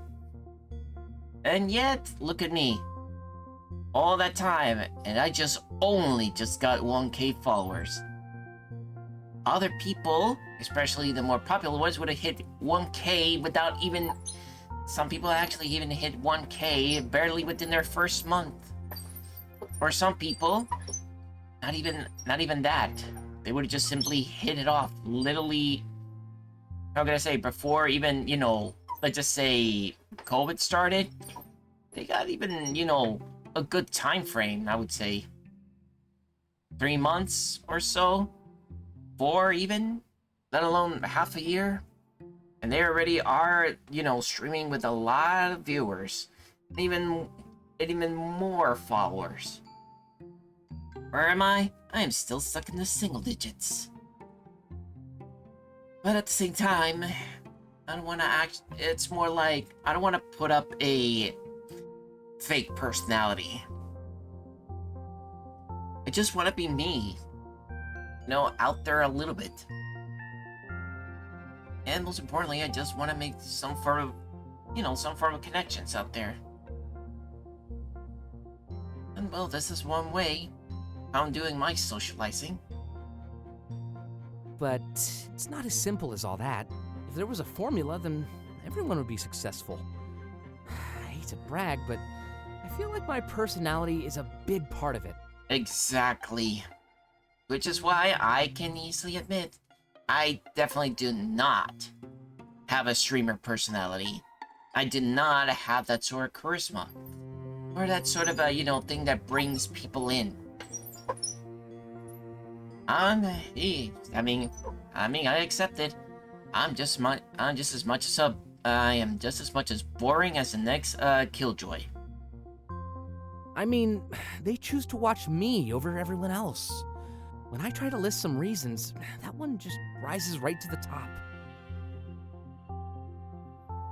Your personality is great. You outshine the others. Thanks, Delta. I'm glad you think so.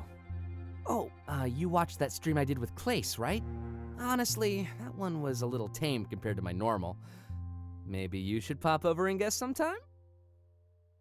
And Matt, can I imagine actually, doing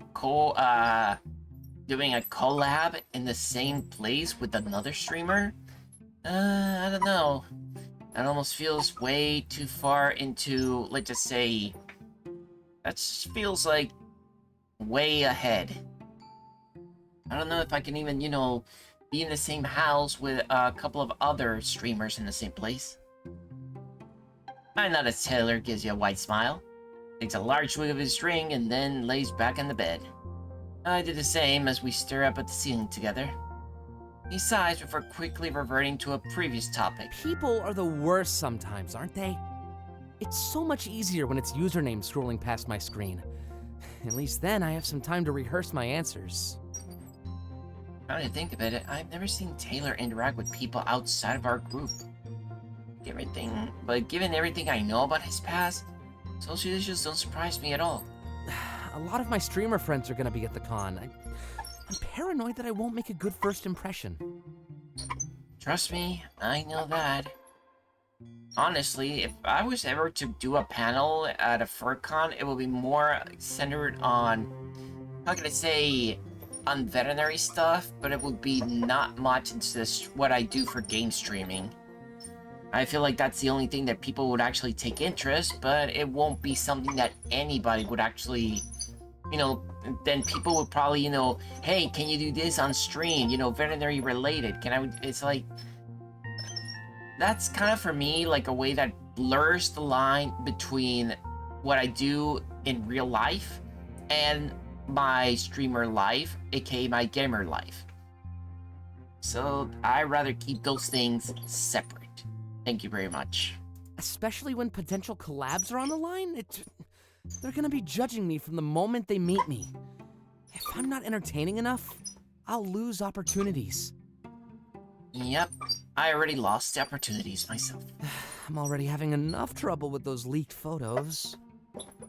Leak photos? Is there a spicy story here? I wish. It's actually a lot more embarrassing than that. Some photos of me as a teenager were leaked, back when I lived in a group home. Oh. I was a lot bigger back then. Huge, you could say. Oh? He doesn't clarify me whether he means muscle or fat, which is interesting. Also, meanwhile, I'm a twink, and I've always been a twink. Not a single, no muscle, no fat. Okay, maybe, well, let's just say in practical ways, yes, there is muscle and fat, but it's like, I'm just boring. Let's ask him what exactly this group home was talking about. Well, it was a different one every year, to be honest.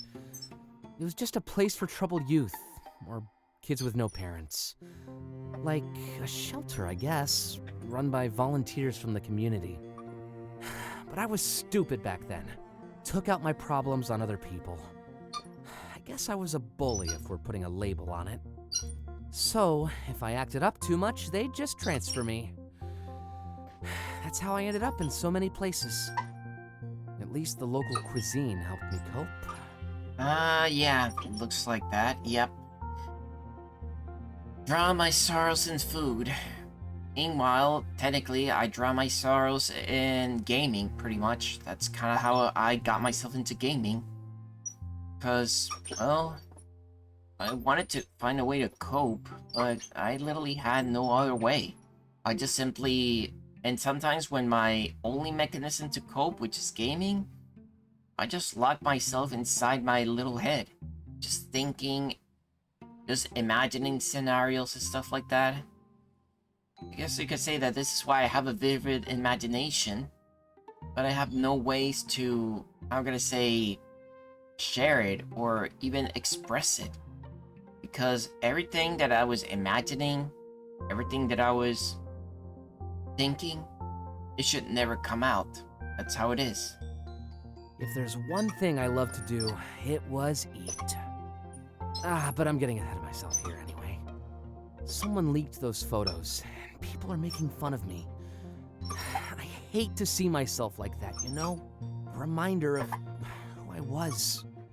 Oh, and just so we're clear, I'm not really talking about my size. It's the person I was on the inside. I hated him. Yeah, in retrospective, I did a lot of, questionable things and bad things, embarrassing things in the past, and I literally hate who I was in the past as well. Even I can easily admit a few things, but I don't want to say this out loud here. But all I can say is, that was me before. Well, part of me is not that different because we are still carrying it with us. I still say that I hate that sort of a person that I was before.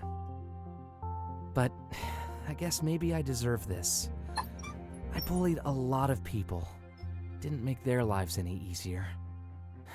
It was only a matter of time until someone from my past came along. It's true. Can never outrun our past. You seem to be doing a pretty good job at it. In fact, I barely know anything about your life before Toronto. Not that I'm entitled to anything, just an observation. He grabs a drink and sips it. Even from this weird angle. Want to know how I lost all that weight, Delta? I nod. There was this one guy. I bullied him more than the rest. Guess he had too much and came up with a plan for revenge. Decided to take advantage of an allergy of mine. I just don't think he knew how bad it actually was. Life is a blur for a little while after that. But I remember being in a hospital. When I got out, I looked more like I do today. Can't put the weight back on, no matter how hard I try.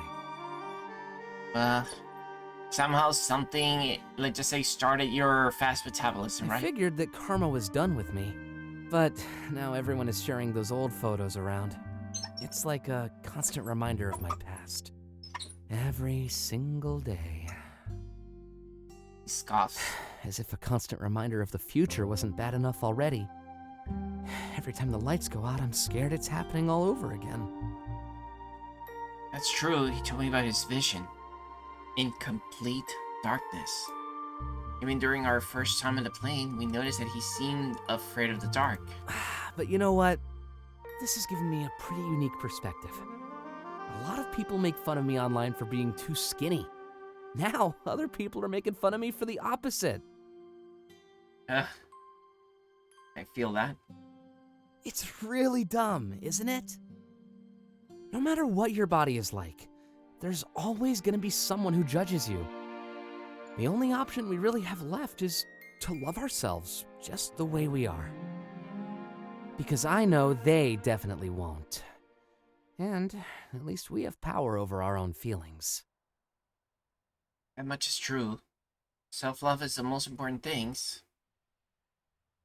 But also, if I had to add this, self-love isn't exactly easy when everything around you has taught you that everything is basically you've done is either bad or something that you shouldn't do. Kind of like that, yeah. So I'll be honest, if I haven't learned how to do some self-love to myself, yeah, it's something that in my life was inculcated. Can't live our lives for the approval of others. It just leads to heartbreak. Taylor yawns and rests his hand behind his head. He's clearly sleepy. And there we have it. Barely noticed, but I hear the partygoers shout, "Happy New Year!" It's like a midnight came and went. Spend it learning more about Taylor. As the pieces of his past fall into place, I start to understand him more. Grab his drink and holds it up, and I do the same. Tilt them back and finish what remained as we ring in the new year. You know, opening up really wears me out. Mind if I take a quick nap on your bed? Go ahead. Snuggle all you wanted there. But it shouldn't be too long. Can't miss a party. Trust me, I don't plan on missing 4th midnight. I feel like the last one will be the best one. Excluding this one, of course. It's hard to beat your company. I laugh as I get up from the bed. As I walk to the door, he calls out to my name. Aren't you forgetting to say something? All right. Happy New Year, Taylor. Right back at you. In an almost comedic fashion, he immediately passes out. To turn back towards the door, I hear soft snoring noises. Just like after the nightclub, it's like he can sleep on command. That seems to be a useful skill to have. Not getting much thought, though. I leave the room. Oh, wait. Should probably get the lights.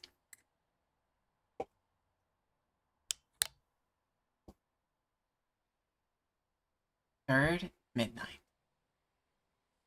Dante, heart to heart. Oh, this is gonna be great. Let's do it, cynical sarcasm at the beginning, and then we get very tender-hearted at the near midnight. And then go back to cynical and sarcasm. It was a nice little pick-me-up, and it was definitely easygoing, and it has opened up the most to me. Aside from Chiron, he's the only person who's told me about his vision. It clearly made a difference in how much we were able to bond. It's almost like a wall that needs to be broken before we can move forward. I started to wonder what Isaac's vision was. Dante's too. As far as Clay's goes, I can only imagine that his is extremely concerning. But they remained a mystery to me, all three of them. You know, Isaac's was positive, and it had to do with our current situation. Clay's was bad enough that he had a business card for the Vision Protection Program. But Dante? I don't think he said a single thing about his. Is he taking stories from his future like Clay's did with his music? All I can do is think back on that day when we made a pact against fate. They weren't in touch or any of their visions anymore, not even an afterthought. But in the certainty of their visions, there is still much uncertainty. Hopefully, I can get to open up and share a little more. Oh! stopped dead in my tracks. Oh no. Something's not right. It's them again. Can't be. It's actually impossible. I'm seeing it with my own eyes. They're standing right there giving me that smirk again. This isn't real. This can't be real. I shake my head, but they're still there. And later, they're holding up their hand. It's not an apple this time. It's Clay's diary? No one else in the room seems to be aware of their presence. Why are they doing this to me? I need to know. They taunt me with symbols of my guilt, my regrets. A testament to every act of folly since I arrived. I start to rush towards them, maintaining eye contact. They need to tell me why. I bump into Dante and I stumble back. Whoa, just who I was looking for. Having a good time so far, Delta? Dante, is that agent again? Wait. Why? Try to warn them. I'm having the time of my life. Glad to hear it. Want another drink? I can barely taste the booze in these things. Did they just altered my narrative? Or my thought process? I can tell he's already drunk, at least a little. Choose to take up on his offer and have another drink. We're already halfway there to the fourth and final midnight. You know, it's almost our time to hang out. I've been looking forward to this night for a while now. Ever since Taylor suggested the whole quantum leap thing. I'm a sucker for big moments, though. And like I say, New Year's Eve is one of the best. Super glad we get to spend one of these midnights together. I smile, and I feel nothing but fright on the inside. That's not what I wanted to say to him. Agent just vanished, like a figment of my imagination. That's impossible. I know I wasn't hallucinating. It was real. It had to be. Somehow they're messing with my head, making me see things, feel things, do things. Perhaps saying that to absolve myself for some guilt. You okay, Delta? Looks like you zoned out there. I shake my head and tell him that everything's fine. Wanna take your drink and go someplace quiet? Maybe my room? You know, like when we first hung out. I nod. Just don't try and get me to spill any plot secrets. After a few drinks, who knows what I'll say. Right. Red tape, NDAs. I'd be silent on a lot of stuff myself lately. Maybe that's it. Bottling everything up inside.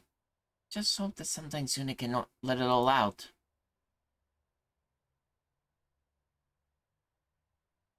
We enter his room and he immediately turns off his monitor. Can't be letting anyone see my writing.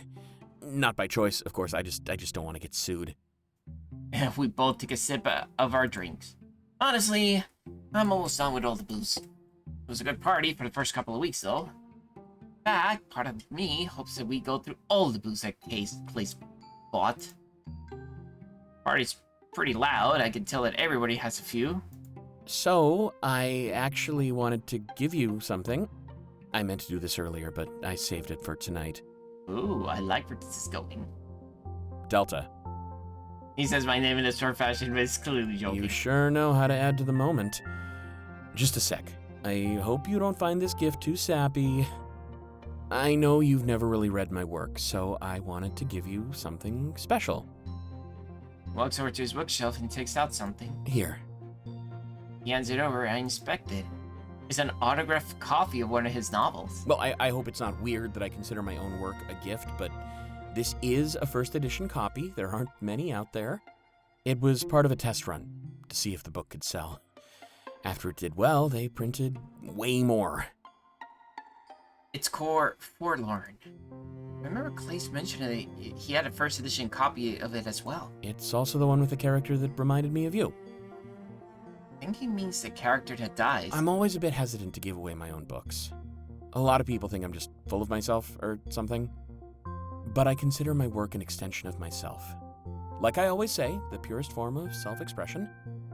So to me, it's like giving a piece of myself away. God, imagine doing that then getting shut down. That would suck. It happens more than you'd think. That's why I'm so selective about it. I was pretty sure it wouldn't fall flat on you, though, so in my mind, you're one of the good ones. That's pretty flattering, and I understand his intent. I don't think this is a self-serving gesture. I hope you'll read it. Of course I'll read it. Glad to hear it. Make sure to tell me what you think. He smiles at me and rubs the back of his head. Everything going on lately has got me thinking a lot. With how uncertain tomorrow is, I need to seize every moment. Especially if I want my vision to come to pass. Sits down at the edge of his bed and taps the spot on the spot beside him. Guess he doesn't consider me a stranger anymore. That's nice. I join in, placing my drink on the nightstand beside me. I know how I told you about reconnecting with my family. Well, to be honest, it was more than just wishful thinking. It's not that I want to do it, it's more like I know I'll do it regardless. Oh? Would it be because of his komorebi? So why get in the way of progress, right? He takes a sip of his drink. We're all at the dinner table. Happy. Laughing. Not a care in the world. I have a brother, too. That one was a shock to me. But that's all there is to it. One big, happy family. Talk about a boring vision, huh? Doesn't sound boring to me. A guarantee of reconciliation is a big deal. I guess so. I didn't really think about reconnecting with them until recently. I guess seeing them almost every day was enough. I don't even know if this makes any sense, but even after I ran away from home, they still kept me company. Knowing that the vision would happen again, it got me through some rough nights. Especially since we were happy in it. A far cry from how I left things when I ran away.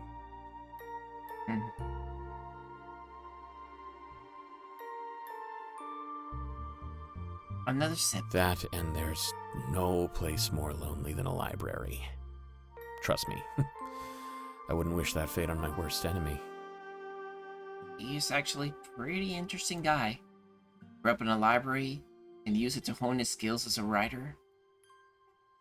And any family he knew he'd reconnect through his vision. I have that vision to thank for my independence, too. Sometimes when you run away, you never know what'll happen. I guess I was graced with the knowledge that it'd only be temporary. That made it a lot easier to pull the trigger. Guess part of me knew we'd be happy again in the future. But it's been a long time since then. They haven't reached out, so I think it's my turn. I wonder if they've read my novels, you know? Or for that matter, what my brother's name is. Oh, no, I'm just rambling, though. I didn't bring you here to put you to sleep. Okay, venting is healthy. Yeah, fair enough. Maybe healthy, but it's not easy. Opening your past wounds never is. Oh, I can relate to that. So many people that I wish I could, help vent to, but fortunately, those wounds are still there. Stands up from the bed. You hear that? I can hear the partygoers counting down to the backyard. Looks like 30 midnight is finally here. Stand up from the bed and turn to face Dante. Eyes lock, and I feel emotion coursing through me. Everything he told me, I can see it all in his eyes. Pain, the loneliness, but the hope too. Part of me wonders what he sees in mine. 3, 2, 1. Happy New Year. Happy New Year, Delta. We hug each other, securing a tight embrace. That's only for a while, but it doesn't feel awkward in any way. I realize this is the first time we've ever been this close. The hug ends, steps back, and looks into my eyes again. You know, I've honestly just been stalling since I'm nervous. Why? Well, you know how I said that book was like a part of myself? There's a reason I wanted you to have it. After you read it, you'll know me so much better. Even if you don't realize it, you still will. Each word is my heart poured onto that page. And I wanted you to have it. He rubs the back of his head, clearly So, nervous. since you'll be getting to know me better, I was wondering if I could have the honor of doing the same. Not to myself. I mean, wow, I am ruining the moment. I just think it would be cool if we spent more time together. I like his face now even more. Especially after all this Argus nonsense comes to an end. I know you're already dating within the group, but that won't be an issue. A date, it would be my honor. Wow. Talk about a happy new year. Thanks, Delta. This is gonna be my best one yet. Places his hand in mine and brings it to his lips. Kissing the top of it slowly, he releases his grips and smiles. I can think of a few cool places to go, but right now, we've got a party to get to. Don't want to miss that fourth and final midnight. We leave the room, hopeful for a great end to the Quantum Leap. Isaac would be spending the fourth midnight with me. I'm kinda nervous. First surprise he had it planned, I'm sure he'd be tight-lipped about it.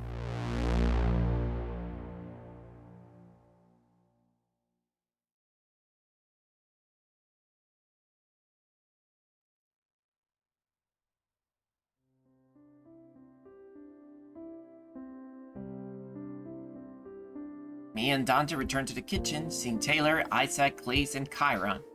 Good to see that Taylor's little nap didn't last too long.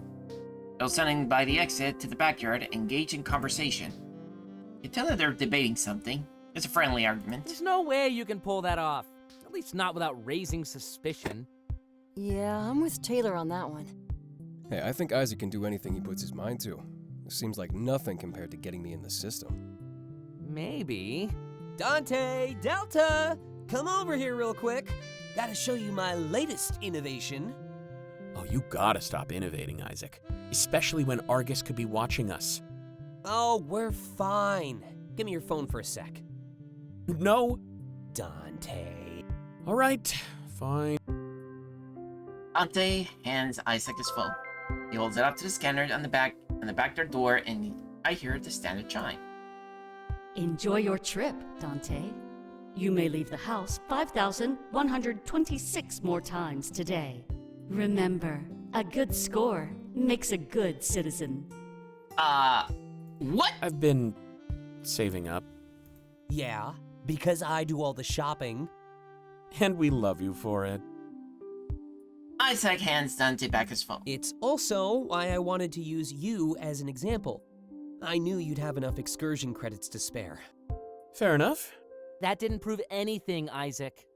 I'm getting there. Faces me and Dante and starts to explain. I've always hated the whole credit system. So, I made a mod that lets you leave without spending any. Okay, now I'm with Taylor. There's no way you could pull that off. I'm a prodigy, remember? You gotta stop saying that. Oh, yeah. Humility is a pretty good trait to have. Well, let me prove it then. Closes the backyard door to reset the switch. Then he holds his phone up against the scanner. Door unlocks and opens with no message at all. Why should I have to use a credit to go into my own backyard? It was a stupid rule anyway. This just makes things easier. Is this the surprise you wanted to show us? Maybe. Maybe not. Ugh! He smirks, dodging the question on purpose. So, does it only work on this door, or... Theoretically, I could tune it to any lock. Kind of like how I could put an identity on any phone. So you could unlock any door? If I wanted to, I guess. But I never use this stuff for evil. I find flaws in the system like this all the time. Just little things that people could take advantage of. And what do you do with them? Usually report them to Argus. Can't patch a hole if you don't see it, after all. And are you gonna report this one? It's a mystery. Besides, Argus actually has a team of hackers. People who break the system all the time, then fix it. So you're saying you're better than Argus's hacking team? I don't know. Humility is an important trait to have, remember? Should we, go outside then? Yeah, I could use some fresh air. It's almost 4th of midnight, too. Got about 30 more minutes. Ready to share your resolutions? Not really, but I'll manage.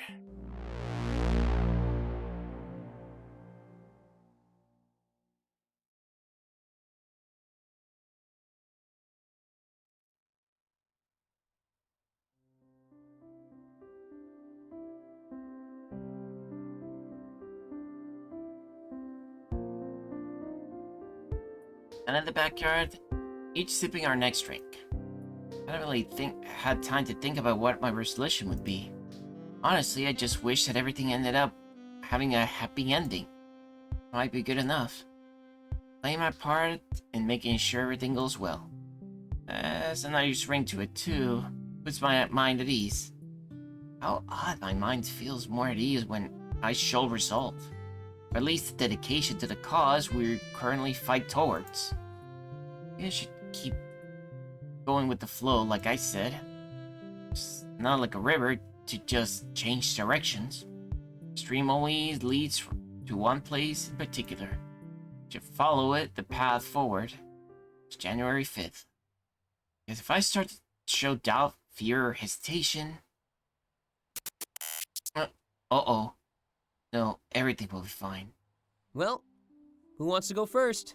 I don't like how that went. I have a pretty good one, actually. Go for it. I want to change up my formula, do new stuff. I'm not losing viewers, but it's always the same content. Maybe some more guests or more stuff out in the city. Perfect. Change.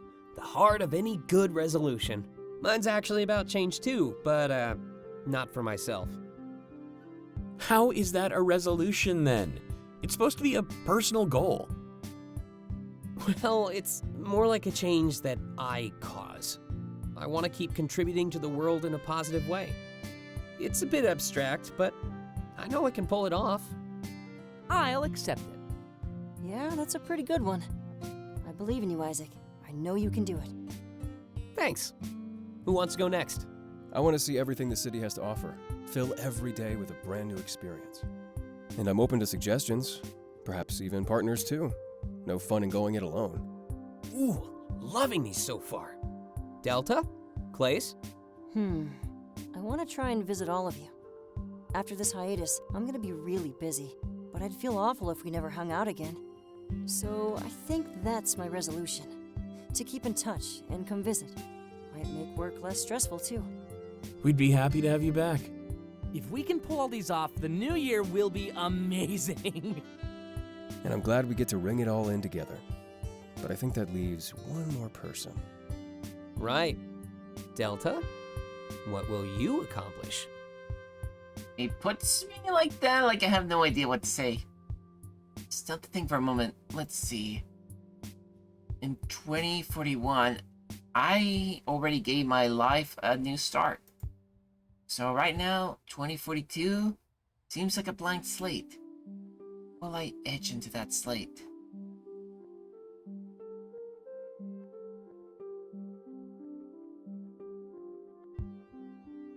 I want to get closer to each and every one of you. Wow. That's a good one. Gotta get your new life set in stone. I'm glad you're here to stay, Delta. I could tell you'd be a good addition to the group. Of all the people in the world, I'm glad Isaac chose you. We're doing great things together too. Just like I told Delta when they first arrived. He smiles with a look I can only describe as extremely content. Well, that makes all of us. Do you do this every year or something? Nope. This is our first quantum leap. And the first time we've shared our resolutions. Do you want to make it a thing? Yeah, let's make it a thing. We got about 20 minutes left. Kinda wish we did more than 4 midnights. Already? I actually want to chat with Delta for a bit. How about we all regroup here for midnight? I can even show you the surprise I talked about. Works for me. But first, a toast. Taylor holds up his drink. To what? We all look at each other, unsure. Wait, I got the perfect one. We'll hold up our drinks. Here's to getting wasted with the people that matter. Oh, I remember that. Wow, that's a good one. And it'll never get old. We all sip our drinks in unison. Come on, Delta. Let's go. We're losing precious minutes here. I nod and I start to follow Isaac. It looked like the big moment was here.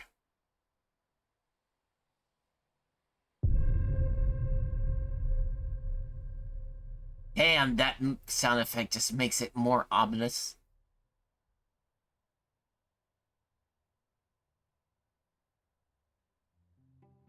Isaac takes me to his room and lets out a deep sigh. Fourth midnight, huh? I'm sure I have some tough acts to follow.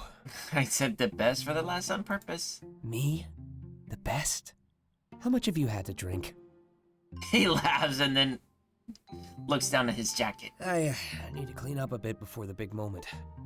Someone bumped into me and made a bit of a mess. He takes off his leather jacket, and I'm actually kind of shocked. I've never seen him do that before. I mean, I've only been here for a couple of weeks. I guess people get a bit sloppy on New Year's Eve, though. But I'm the guy who hosted the party, so comes with the territory. Oh my gosh. Loving what I see. He rests flat on his bed and starts to clean it off a small stain. Jacket was definitely important to him, wasn't it? He had to put the party on pause to clean it up. It was pretty baggy, so I didn't know what he looked underneath. Gotta say though, I didn't exactly expect him to look quite so strong. SARS flicks as he scrubs off the jacket. There we go. Much better. I think you look better without it, actually. Well, then consider yourself lucky. I don't really like to take this off in front of people. Did I tell you that this belonged to my dad? Or did I just say it was something special? Someone special. You were filling in their footsteps. Oh, wow. I gotta back up quite a bit then. Like I said, it used to belong to my dad. He worked for Argus and was pretty high up there too. So I grew up around the system and all sorts of technology. It was second nature to me by the time I had my vision. I almost knew more about the tech than how to communicate. I'd always be tinkering with one thing or another. It got so bad that he had to install additional security to stop me. But, like you could probably guess, I cracked that too. There wasn't anything I couldn't figure out. I hope that makes you understand me a bit better. Dante grew up in a library and became a writer. I grew up around Argus tech, and here I am now. Everyone teases me though and downplays my ability. It's kind of annoying, if I'm perfectly honest. I recognize every bit of your skill, Isaac. Thanks, Delta. It means a lot. You've had my back since day one. Anyway, we're getting a bit off track. Obviously, you know my dad's not around anymore. Yeah, I kind of figured. Maybe things make a bit more sense now. Why I'm so good with Argus tech and why I wear this jacket. They even let me wear it at work, which you've probably noticed. Most people are cool with it, but a lot of them claim favoritism. Not everybody is the son of an Argus legend, after all. Wait, a legend? Something like that, yeah. He pioneered the drone technology that I specialize in, hence the whole following in his footsteps thing. He smiles and tugs at the collar in his jacket. But I gotta say, he looked way cooler in this than I do. But enough of that. I didn't mean to get off track. It's wild how cleaning my jacket brought back all those memories. But I guess that's the power of a sentimental object, eh? I nod. There is a real reason why I brought you here, though. Part of that reason is you're just the one I trust the most. And a lot is going on right now, so you might get caught up in things beyond your control. More than you already have, of course. I just wanted to make sure that you're doing all right. Caught up in more? That sounds a little worried. Oh, I didn't mean to make you worry. I was actually trying to do the opposite. Just wanted to remind you that you're safe at my side. So, no matter what happens or what you learn, I'm here for you. No matter what I learn. That's a weird thing to say. Guess it makes sense now that he's opening up to me. know more about him than I ever did before. I'm sure there's lots left.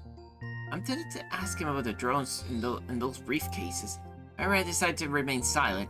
I don't want him to know what I'm saying. And if I trust him, then the purpose should become clear in time.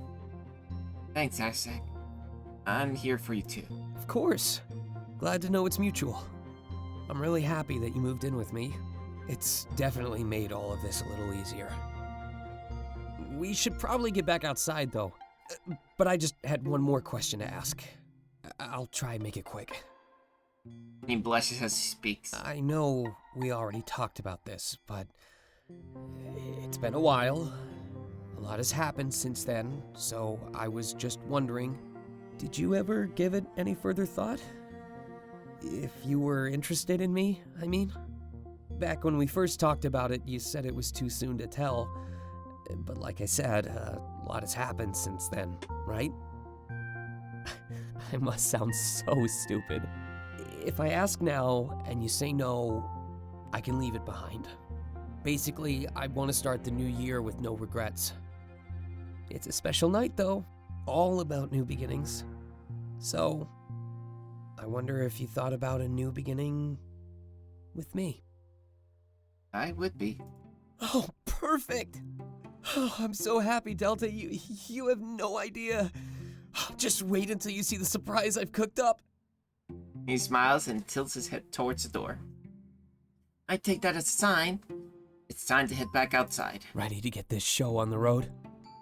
I nod. It was finally time. The fourth and final midnight. The end to 2041. Oh, so basically, now I see. It's 4 midnights, and then the last one is the real midnight.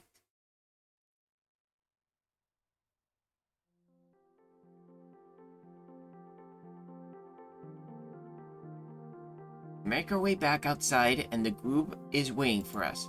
Almost immediately, we gather together and start chatting. Ah, you two lovebirds have fun. Absolutely. Wait, what? Had to end the year on a pretty high note, you know? Taylor smirks. Anyway, I wanted to do something special for the finale. Especially since 4th midnight is actually our midnight. I had to pull some strings, but I think you'll enjoy this. It's something that only I could have done. When you say that, I'm filled with anxiety. You gotta start giving me some more credit. Isaac nudges me with his shoulder. Delta, quick, red or green? Pick your favorite. Huh? I thought it was a pretty simple question. Oh, of course. Green. Roger.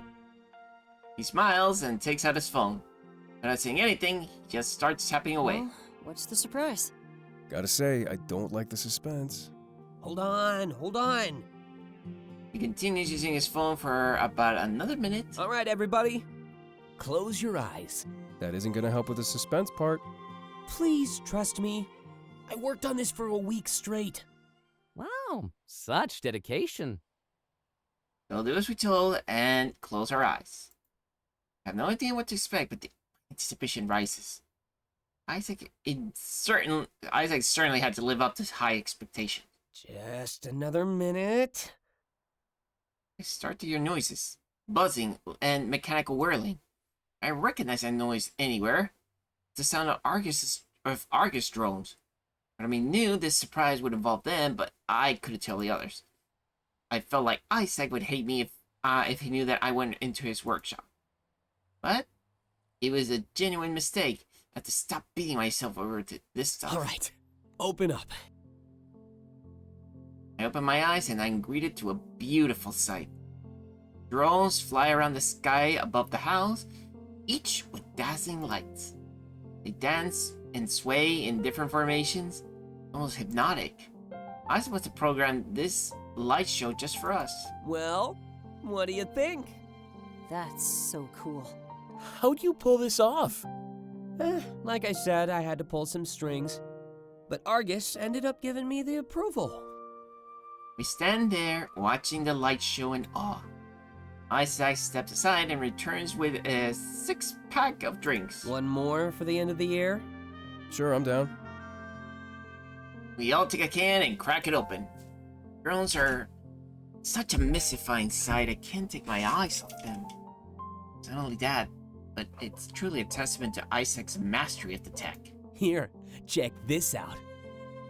Presses a button on his phone and the drones fly above the rest. They look straight up, watching them against the backdrop of the twilight. Stars are slowly coming out and the lights of the drones start to blend right in. Soon after, the light on them changed color. They continue their intricate movements, almost forming a rainbow. Blue for Isaac, pink for Clays, purple for Dante, orange for Taylor, white for Chiron, and green for me. So that's why he wanted to know. What a way to end the year. A constellation of our own. Just like you said. Right, Dante? I could go without the implication that we're all dead. Hey, we all gotta go sometime. Imagine the adventures we'll get up to as we sail those stars. Thanks, Isaac. It means a lot that you'd embrace our ways like this. Not everybody shares our views on the night sky. A lot better than being 6 feet under, if you ask me. Yeah, totally. We all sip our drinks as the light show continues. Ready for the finale? That wasn't it? Isaac smirks and taps his phone once more. Drones make a large square formation and their lights turn off. Wait, it's almost midnight. As purgoers start to count down, certain drones light up. They're using their lights to form a countdown timer. It's almost as if the sky itself is ringing in the new year with us. 10, 9, 8, 7, 6, 5, 4, 3. 2, 1. Happy New Year! Everybody shouts it together and holds up their drinks. Oh, and we already see it. It already changed the date. Isaac hits a button on his phone and the drones softly land. Hey, Delta. Come here. Isaac smiles at me and holds out his hand. I place mine in his, and he looks up at the drones. In his other hand, still operating his phone, presses a few more buttons on it and takes me to the center of the yard. This part is special. Just for us. As he blushes, several of the drones return to the sky and start shifting around, form a large heart in the sky before bringing themselves lower. Then the lights slowly shift the most beautiful red. As weird as the last couple weeks have been, they've definitely been the best of my life. Puts his phone away and holds out his other hand. I hold them both tightly as we gaze into each other's eyes. I feel like my whole life led up to the moment we first met. Not online, but the first time I saw you at the airport. It felt like time stood still. I couldn't get over how pretty you were. It's frozen in my mind, as if that was the moment my life began. Almost in unison, both our eyes start to water. I wish that was my vision, so I could relive it every day. That one perfect moment where everything felt right. No uncertainty, no fright, just us. You're the best thing that's ever happened to me, Delta. I'm so glad that you feel the same way. It makes me feel whole. Maybe for the first time in my life. No matter what I do, our bond will always be my greatest achievement. All I can hope for is that one day, I'll make you just as happy. You already have, Isaac. Well then, I'm glad to hear it. Slowly leans for a kiss, and I did the same.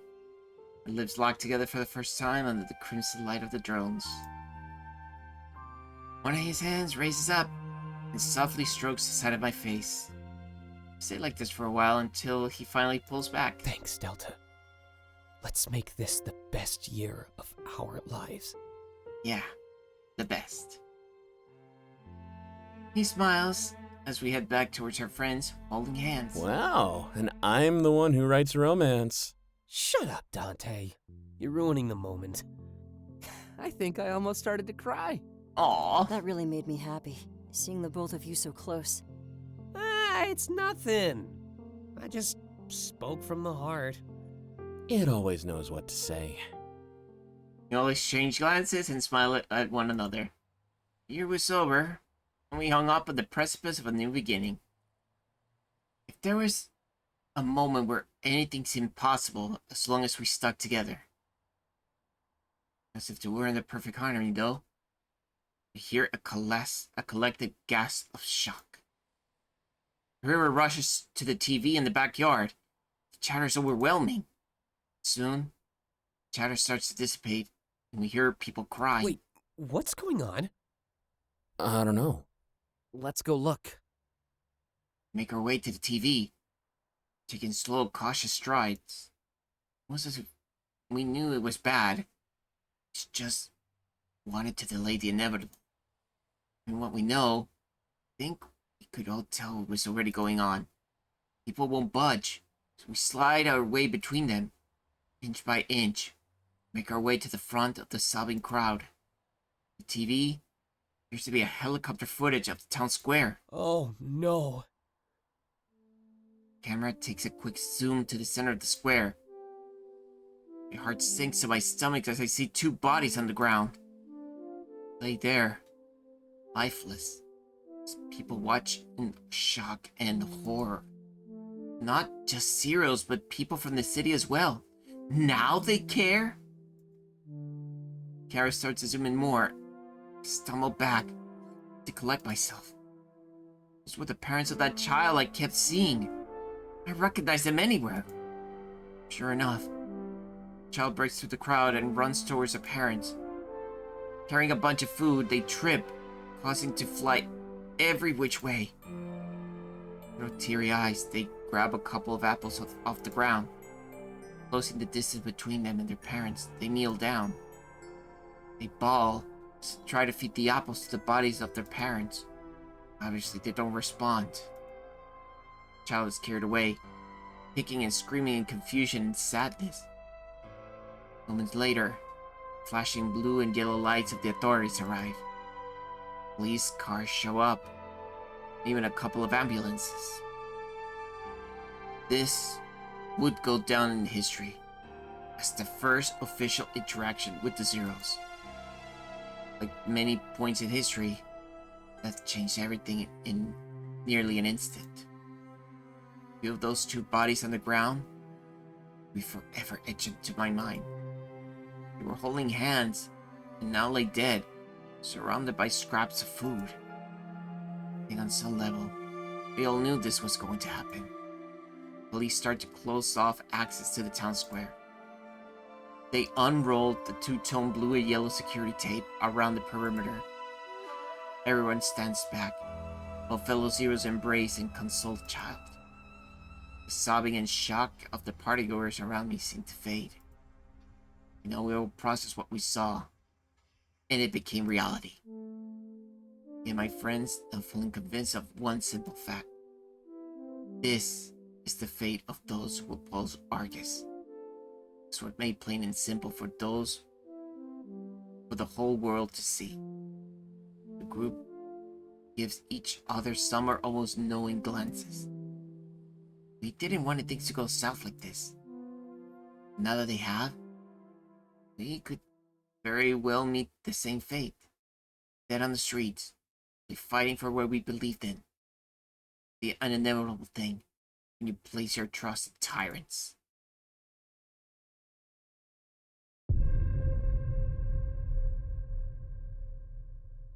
Two hours after. The midnight deaths.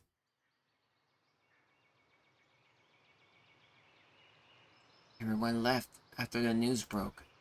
Well, everyone except our core group. Lay on the ground, staring at the stars. Blaze, Byron, and Taylor are fast asleep, also on the ground. Isaac and Dante are still awake, sitting on a nearby couch. From where I'm laying, I can hear Isaac to my left, Dante to my right. I even begin to imagine what's going on through their minds. Dad, I can't even get a grasp of what's going on through mine. Staying focused on the stars, try my best to enjoy the moment. Or to do that, I repeat one simple fact to myself. There is nothing we could do about this right now. Our lives were on pause until sunrise. Might as well enjoy the view. Been drinking a lot lately, huh? What else is there to do? Fair enough. Let's, take it easy in the new year, though. Like I said, we're just living up Delta's arrival. Right. The high can't last forever. Feeling a pretty solid low right now. Not too low, I hope. Jury's still out. What do you think's gonna happen? I don't have a single clue. All I know is that we can't give up. Why not? It looks like we might have already lost. Knowing when to quit can be a virtue, right? Not to fight a battle you know you're gonna lose? Feel that. Not really. Surrender is worse than defeat, because it comes with the loss of hope. Aren't you the one who wrote that? Wow. Yeah. Didn't know you read my work. I'm kinda your biggest fan. You've never really said so before. I didn't think I had to. Why else would I let you live here so cheap? And why else would I do all the grocery shopping? I just know how important the process is. Didn't want to be a guy who got in the way. I appreciate all the help, Isaac. It's just really hard sometimes, you know? I believe it. The burden of expectation to surpass my previous work, the burden of not knowing if it'll all pay off. Sounds like you shouldn't give up hope either, then. It's just in style these days. Besides, I find that despair can be a lot stronger than hope. It's in our darkest hours that we find the strength to push forward. You putting that one in your next book? Way ahead of you.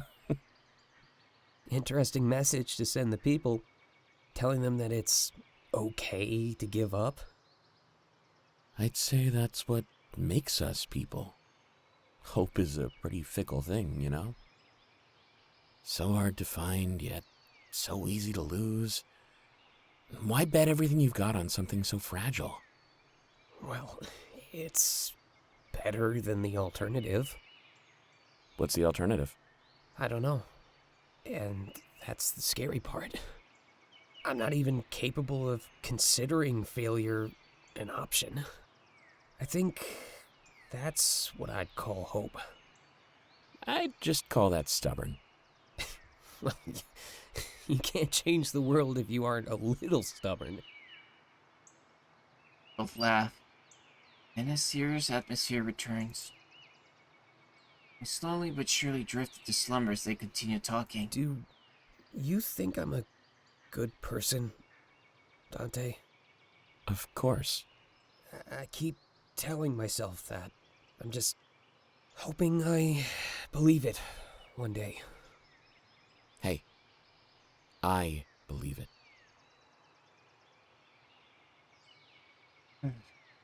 Sometimes we do need that confirmation, you know. Thanks. I'm just scared. I really thought Argus would do something. They kind of did, though, didn't they? Inaction can say far more than we give it credit for. Besides, you saw everyone gathering in the town square. It looks like those deaths are really waking people up. I guess they were all just living life like me, assuming Argus would do what's best. I'm pretty sure they just signed their own death warrant. People are feeding the zeros now, in droves, too. All we have to do is hold out until Hermes Day. We're still going to that convention, right? Yeah, I have a room for us, too. Something tells me our homes aren't safe anymore. Staying in public at a con is a pretty good idea. Blending into a crowd is really our only option right now. Same deal as the plane, then? If any of you need private time, we can wait outside the room. Works for me. I'm pretty sure we can do this.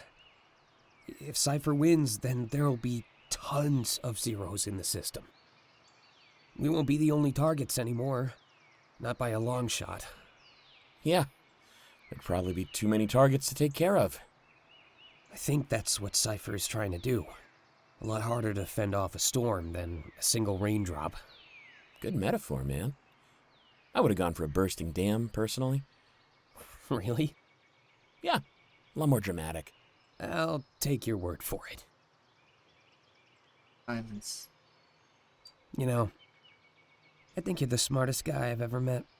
Really? Yeah, I feel, a lot more relaxed now.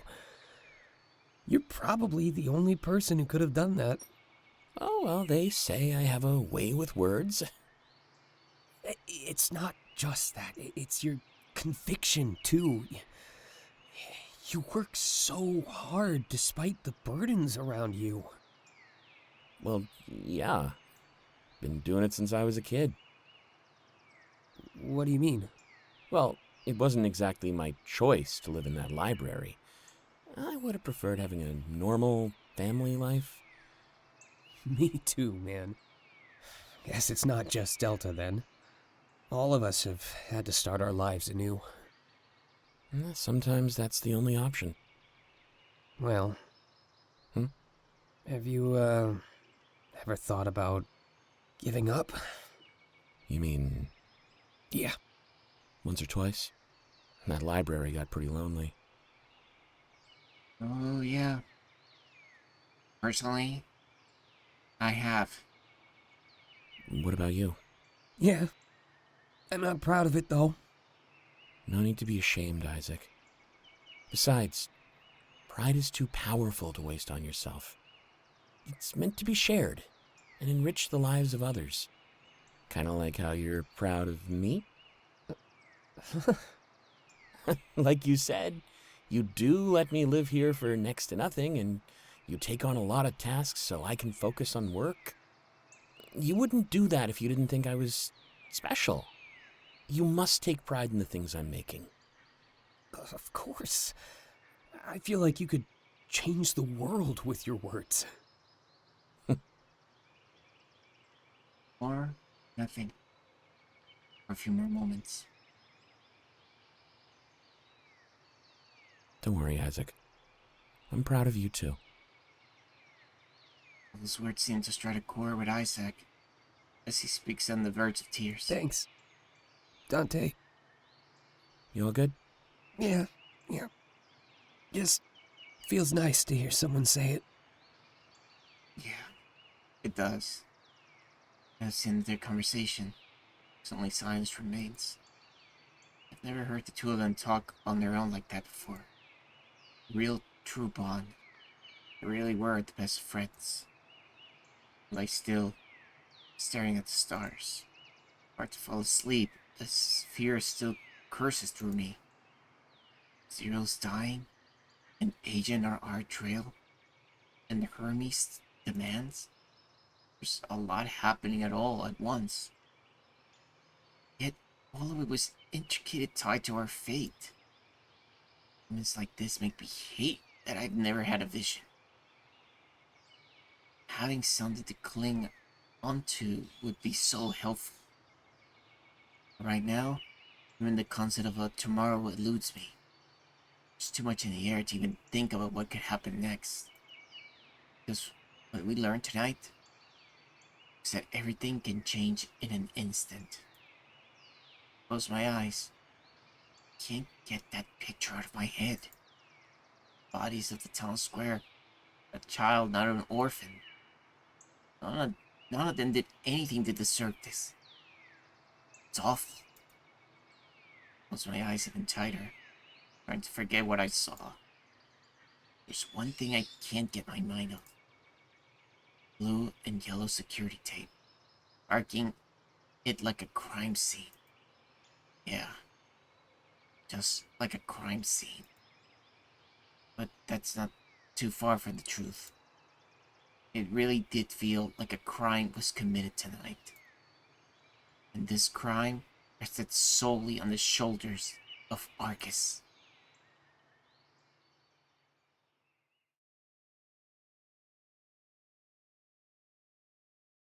When lives are lost, resolve is found.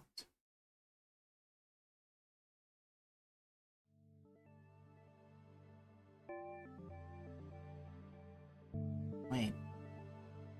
This place? As soon as we all wake up, Isaac leads us to the convention center. Things didn't officially start until tomorrow, but people always assemble early. An extra day or two to mingle with friends was an appealing prospect. Wow, they really made the place pretty, huh? Why do I get the feeling that this place was inspired by something that I already seen? Yeah, way better than last year. Too bad we didn't have time to make costumes. There's always next year. The atmosphere around me is one of denial. Not just my friends, but all of the con-goers as well. It's like everybody prioritizes fun instead of reality. The events that took place at the town square changed things forever. Not just in the fight between Argus and Cypher, but for the entire world. Huh. Funny how I noticed that Argus is now red and Cypher is blue. Anti-Argus protests were happening in almost every major city. And in Toronto, where it all began, where people were giving the Zeros food and support. Interesting, even the Zeros, they were red and now they're blue. As if that's where it's no longer a bad terminology. As avoidable as this tragedy was, it seemed like it opened everyone's eyes. Started thinking about what Chiron tells me. First person doesn't matter if an avalanche follows. Normally that'd be the case. This situation was the complete opposite. In this case, the first person or people matter more than everything. The series that die would be etched into the annals of history. Still worried about what will happen to me and my friends though. Especially with that agent appearing at the party, out of nowhere too. They really have the technology to sneak into the house like that? No, it would be impossible, wouldn't it? Unless... Remember Isaac showing us that hack on the back door? Is it possible that they snuck into the party through the back? There's no way Isaac would willingly let them into the house. But why were they holding Clay's diary? Almost as if they were just to mock me. Not to take action or harm me, but to tease me. Then, even when they disappeared, I still felt them around. It's like I'm being watched all the time, no matter what. Think about that, what I wrote in my diary a little while ago. You're reading this now. It's stupid, but at the same time, it makes sense. They only taunted me with the apple. I believe they just saw the camera footage. But to have Clay's diary and know what I did, that's different. There weren't any cameras in our bedroom. I know that much. And they couldn't have been looking from the window. Isaac's security encompasses the entire perimeter. We're dealing with something else here. Something that, if it's true, it was a testament to Argus's skill. To be able to watch and monitor me without any sort of detection? Well, Delta, sound good to you? I must have really totally zoned out. Sorry, what was that? What was that? Sorry, I was lost in my head. Oh, no worries. We're just talking about that bet in the group chat. You know, whether Clace would get recognized or not. Not exactly recognized. More like found out. I'm still gonna claim that I'm cosplaying as Clace. So if they buy it, then my cover remains intact. Come on, we got this one in the bag. Do we really, though? How not? I mean, look at how much money you're willing to bet. It can't be that much money. The snack bill from our New Year's Eve party. It's gotta be at least $500. Fuck! Move on! Close to 1,000, actually. Close to 1,000, Taylor! Please! Just chuckles and he listens in. Yeah, we're gonna win no matter what. Might as well get the loser to cover the party fees, right? You sound way too certain. Only disaster can follow. I don't know, Dante. I'm pretty sure Clays can stay under the radar. There was a huge crowd outside and nobody recognized him. But you want to bet $1,000 on that? I've won bets that seemed much worse. Remember, Isaac, I barely have any money. You better be certain about this. I have to think about the group chat for a moment.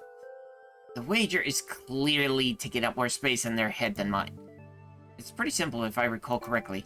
Clay thinks he's gonna be found out. If he does, then he wins.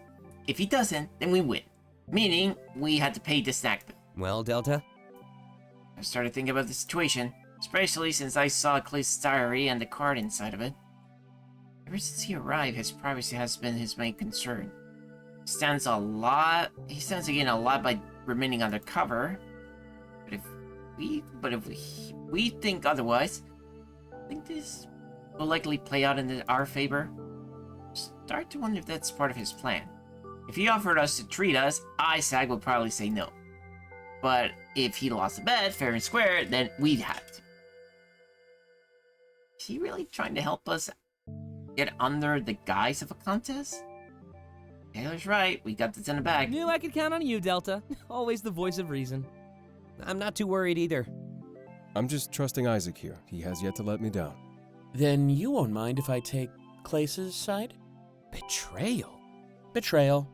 Oh! It's your funeral. You'd lose less if you stayed on our side. Then it's only $200 each. Yeah, but the hit to my pride would be worse. I gotta go with my gut on this one. All right, then. Losing party splits the bill. It's a bet. Easiest grand I've ever saved. Don't get too cocky, Isaac.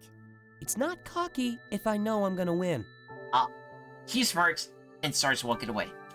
We all start following, assuming that he'd lead us to our hotel room. In the meantime, let's get things started. Same rules as the plane, okay? If you need private time in the room, then we'll wait in the hallway. Just promise not to split up or go back to either of our houses. So what, I'm just supposed to avoid my own home? For your safety? Yeah. Just until Hermes Day, right? Right. And what if things go wrong? You're placing a lot of faith in Cypher here. Well, I believe in them. Just like you believed in Argus. Look at how that one paid off. They did nothing. Taylor. Dante, it's okay. I can understand why he's worried. Let's get to the hotel room and I'll explain a little more. A little more? Like what? You'll have to wait and see. Oh, the suspense is gonna kill us.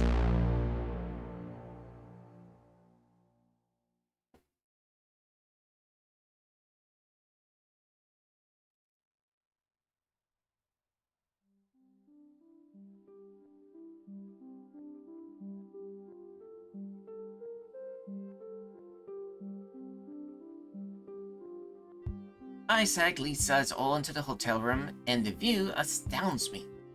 I can almost see a little Toronto. It's truly breathtaking. This is my first time seeing it like this. Too bad the circumstances weren't a little better. We'll scatter about the room and checking out the amenities. Only one bed? Couldn't you get a bigger room? What? You don't want to share? Oh! With 5 other people? Something tells me it wouldn't be the first time. Ugh, that's not fair. So what exactly did you want to explain, Isaac? I have some insider info. There's a lot of talk within Argus right now. I'm not surprised, given what's happened. They kind of dropped the ball on this one. Big time. A lot of people are quitting in order to help the Zeros. Apparently, they're starting to breach other cities as well. Isn't breach a harsh term? Well, it's just what Argus said in their communication. So they still see us as a threat then? It's all professional lingo. I wouldn't take it to heart. There's something way more important. And that is? The leader of Argus is coming out to play.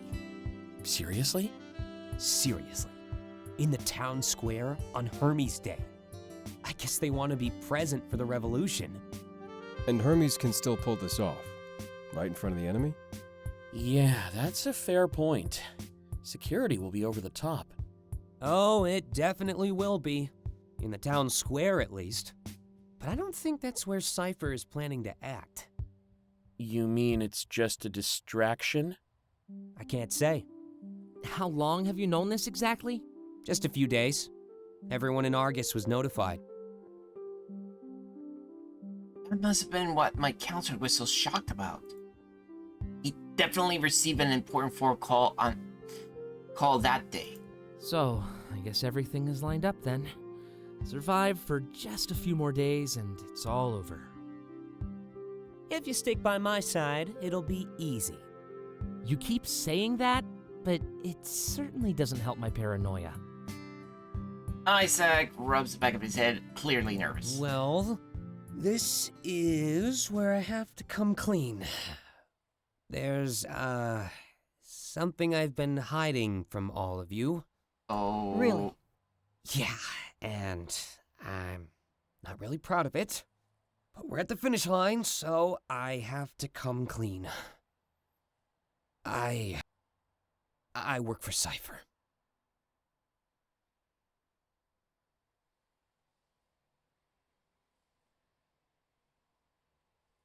We know. Wait, what? I figured it was obvious from the start.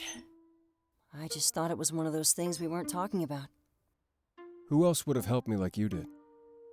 Seriously? Even you, Delta? I'd be lying if I said I was surprised. He scoffs. I had a big reveal planned and everything. You're really gonna take this away from me? I like silence, silence, silence, silence, silence. Whoops.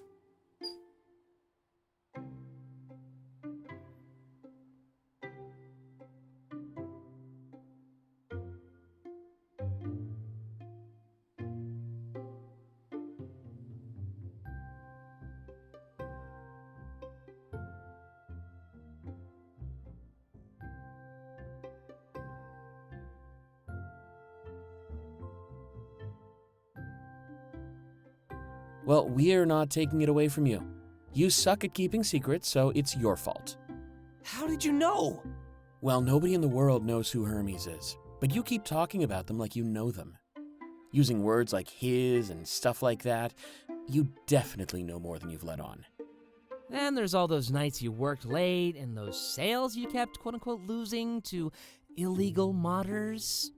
All right, I believe you. Please stop rubbing in my mistakes.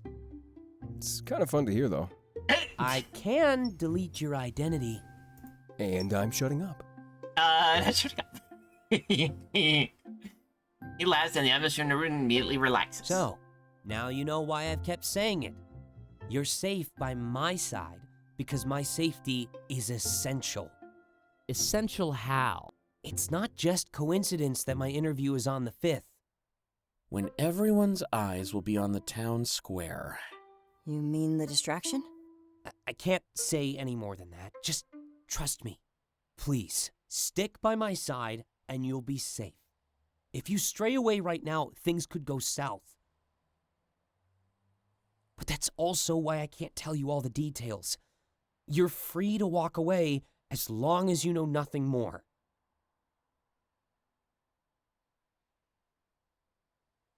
I can't risk having them interrogate you. You make it sound so horrifying. Dante, Cypher is not going to fail. Just stick with me for a few more days. And sneak into their HQ with you. It's not really sneaking. I'm invited. Yeah, but we aren't. Don't worry. I have it covered. Dante sighs. Is this part of the promise? The culmination of it. Yeah? All right then. I trust you. The secrecy isn't helping your case, Isaac. Have you been in danger yet? Well, there's an agent after us. That's the thing, though. There isn't. What do you mean? Sorry, Delta. I looked through footage of the Wayfarer. I saw you pick up Dante's wallet, but nothing else happened. Possible. Must have altered the footage somehow. But I think this is a tough time for all of us. My mind has definitely played a few tricks on me, too. So, it's not like you did anything wrong. Why not? But I still don't believe So it. nothing bad has come of our actions at all? It would sure seem that way. Taylor stares at me, and I shrug. I'll go along with this, for now. I don't plan on going anywhere. Kinda reckon I'm here to the end. See? Then there's nothing to worry about. Look at you, Dante, saying things were horrifying.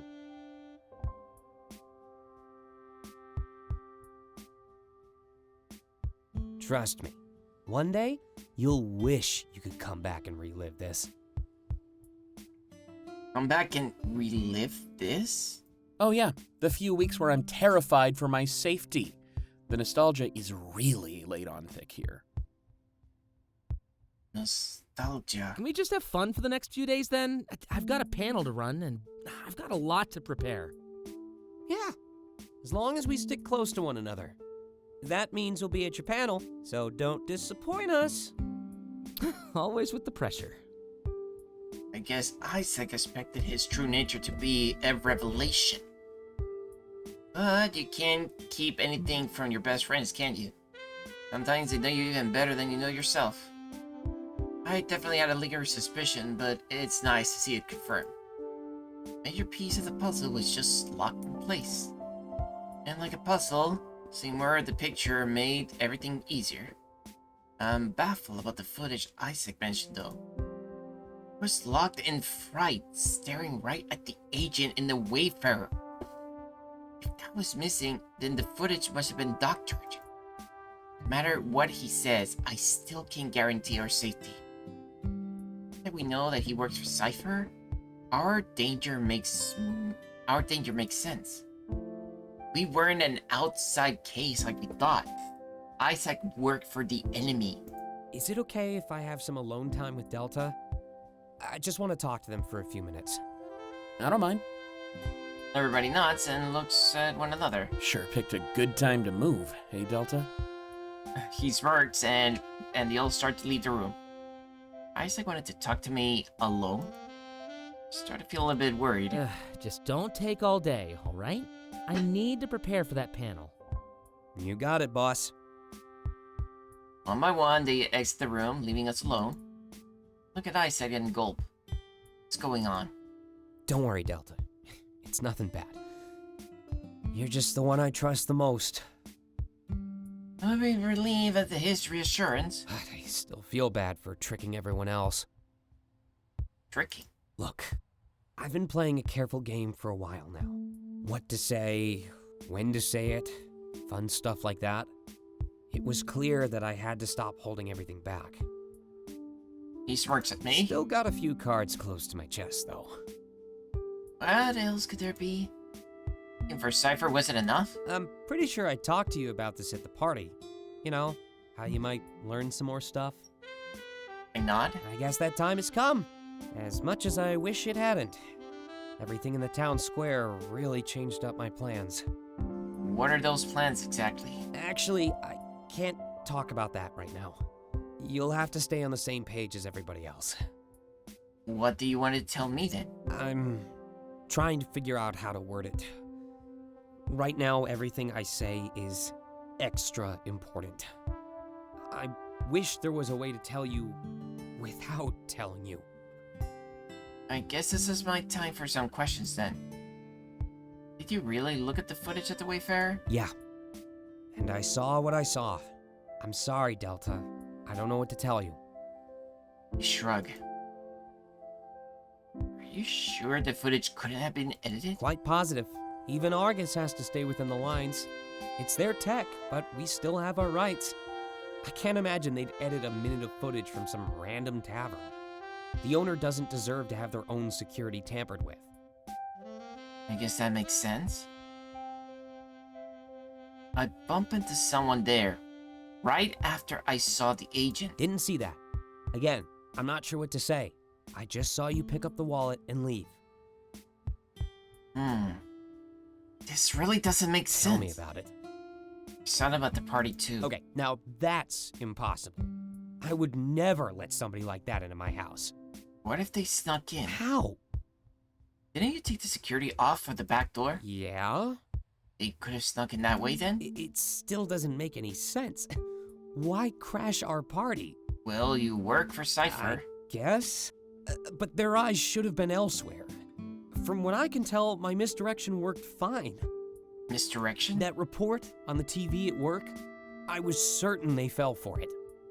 What are you talking about? It was spoofed so it'd appear like it was live. I even used a voice changer and slipped up on purpose. Like a few hints about where it was being broadcast from. It was a trick so Argus thought they knew where our HQ was. Then I could take everybody to the safety of my own home. After the party, we planned to stay safe in the con crowd. Delta, I'm sorry, but what you're saying, it doesn't make sense. So everybody at the party was Cypher? Yeah. Well, except for you and the main group. I needed a safe place to hide while Argus took the bait. But that's the weird part. They didn't. And you say there was an agent in my house? It wouldn't be just one agent, it'd be a swarm, a takedown. He stopped to think, clearly a little annoyed at the situation. I'm just as baffled at what he's telling me. He's Hermes? That was him on the TV? He gave Argus the ultimatum that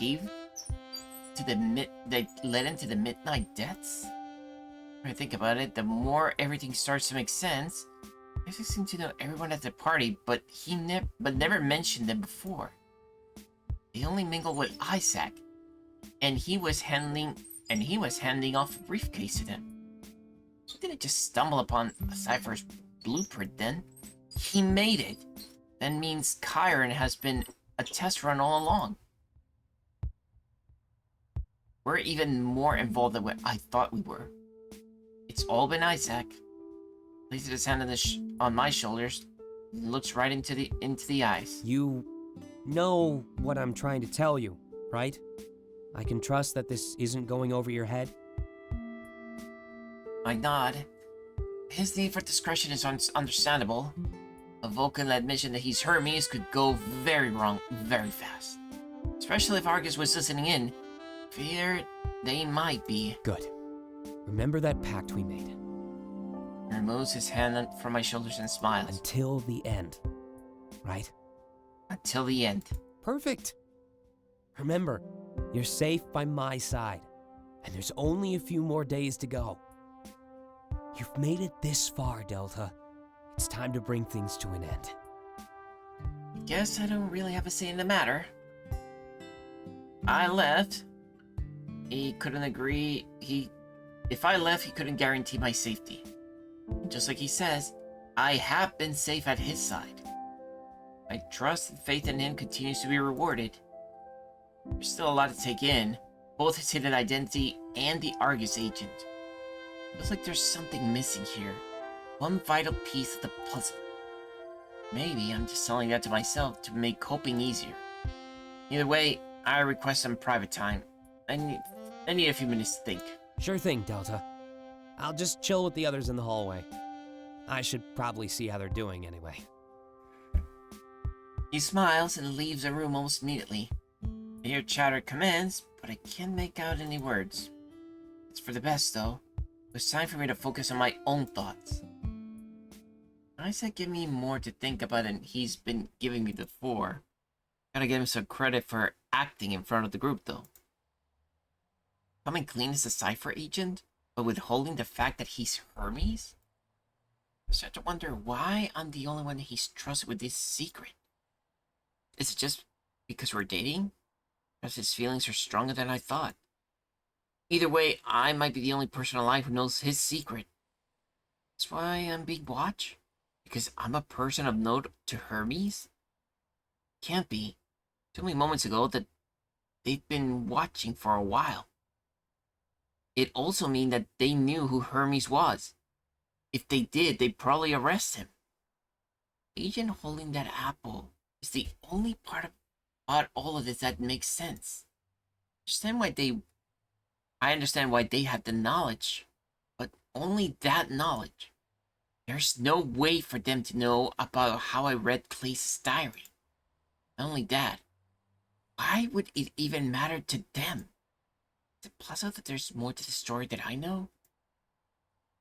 No, it couldn't be that. It almost feels like this agent possesses foresight. He knew the exact moment that I'd be at the Wayfarer, and the exact second I crossed paths with them at the party. They seem to appear and disappear without a trace too. It couldn't be a figment of my imagination. It had to be something more. This feeling that I feel, it's almost impossible to put into words. I know what it's like to be watched. I subject myself to Argus surveillance whenever I leave the house. You're used to our privacy being slightly invaded in the name of peace. This is different. It's deeper. Like my very core is violated. Someone is aware of my thoughts in every aspect of my life. There's been moments where I feel like I've lost control as well. Like I'm watching a movie or going through the motions. Almost like a dream. Fragmented memories of semi-revealed events. Oh, I still feel... Hey, MMX. Yeah, I still feel pretty tired. I should be finishing up very, very soon, though, with this stream. After all, I got work in the morning. That reminds me of what my counselor told me. Dreams? Memories? Then there's the nostalgia technology that he mentioned. I definitely saw something about it on TV during the anniversary report. The ability to revisit past memories. Would that be the key to this? As a society, we've always been obsessed with recording memories. First in diaries and notes, then pictures, and eventually videos. So technology is, at least in theory, is a natural progression of that. Could I be using that to revisit my past right now? No, that couldn't be. Well aware that this is my reality and my present. But if we could revisit memories in the future, could we enter someone else's? It may sound outrageous, but it also makes perfect sense. At least, it's a thought that I would deem too useful to throw away. Technology may not even exist yet, but I could still make use of it. Every sight and sound around me could become an invaluable evidence. The words of my friends and allies, too, could become essential testimony. Like I wrote in my diary, are you reading this now? I suppose that would be more like, can you hear my thoughts? Furthermore, I wish I knew why you were doing this to me. Thoughts of old science fiction stories cross my mind. People's lives could be bought and sold as entertainment experience. Each and every second, every choice determining the value of that experience. If that's the case, my life is simply being used as entertainment. Well, I can only hope that the asking price was worth it. Lovers with a man who changed the world. That strikes me as notable life. It's a pretty notable life. Of course, a bunch of other, more scary options. Maybe I'm caught and Argus is using my memories to find the others. This thought just sends shivers down the spine, and I'd rather not consider it. Either way, I know I'm being watched. I need to live my life accordingly. Whether I'm being watched now or from the future, it doesn't matter. I'll continue to put myself in situations that show the true colors of this group. My life could end up being a time capsule that absolves us all, or condemns us. One thing is clear. This is a crucial period for us all. I can't just relax and enjoy a fun little convention with my friends. Every second that passes is a second that I can use in our favor.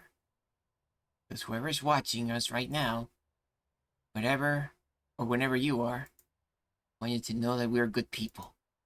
It's a group of friends willing to fight for what they believe in. When the sun sets, no matter what happens, I want everybody to know that. We can't go down in history as a group of villains that oppose Argus. Their pursuit of this new technology could eventually end up destroying them. There's not a single secret that could be kept once our minds are opened up. And that goes for them, as well as me. Stay in bed, stare straight up. What an abstract way of thinking. Does Argus actually know what they're creating? Are they using therapy as an excuse to invade our lives even more? Actually kinda ironic. I remember zoning it out of that report in an attempt to ignore it. I thought, if there's one thing nobody can monitor, it's what I'm thinking. Pretty convenient for you that I chose that moment to gather my thoughts. Instead of grounding myself in this new life, I was actually grounding you, whoever you are. If it were for Argus, this might not go the way you think. So I only have one thing to say. I hope you're ready to see this through the end.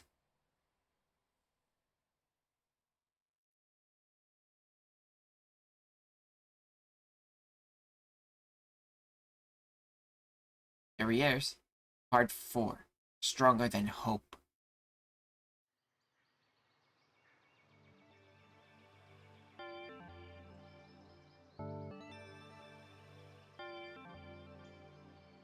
Welcome to the final fragment map. This marks the beginning of the end. Wait, what? The beginning of the end? Okay, something about this is foreboding, but I almost get the feeling that maybe something may not be like that. Enjoy the conclusion of your experience, and thank you for choosing Argus. Now it just feels something's really off. But thankfully, that also means one thing. I can save up.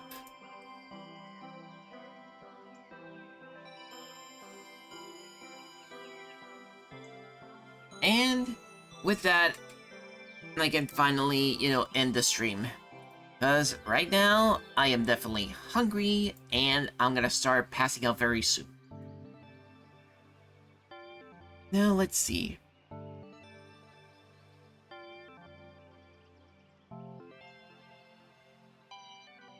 I haven't raided Sheppy in a while, so I might as well go for him. Alright, well, at the very least, I'm gonna have to say to Clace, the author of this series, thank you so much for... This thing is a very interesting story. Although I get the feeling that this might not be the end of it, but let's see how it all pans out from this point on. Alright, switching up. And starting the raid. I appreciate everybody that came in. I'm definitely gonna be gonna try to at least sleep well for tonight, because there's just a lot of things for me to go through with this. Alright, where are you? Sheppy Shep.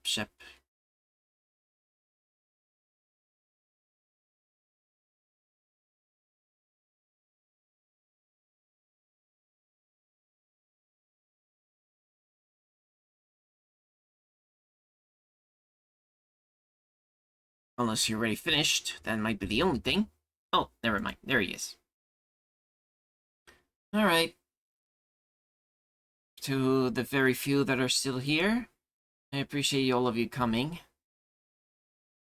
I know that this was kind of like an unplanned thing.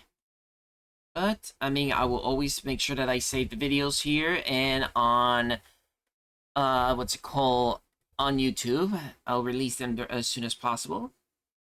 But thank you so much for sticking around with me, and let's see the conclusion of the Komorebi sometime soon. Alright? Until then, be seeing you.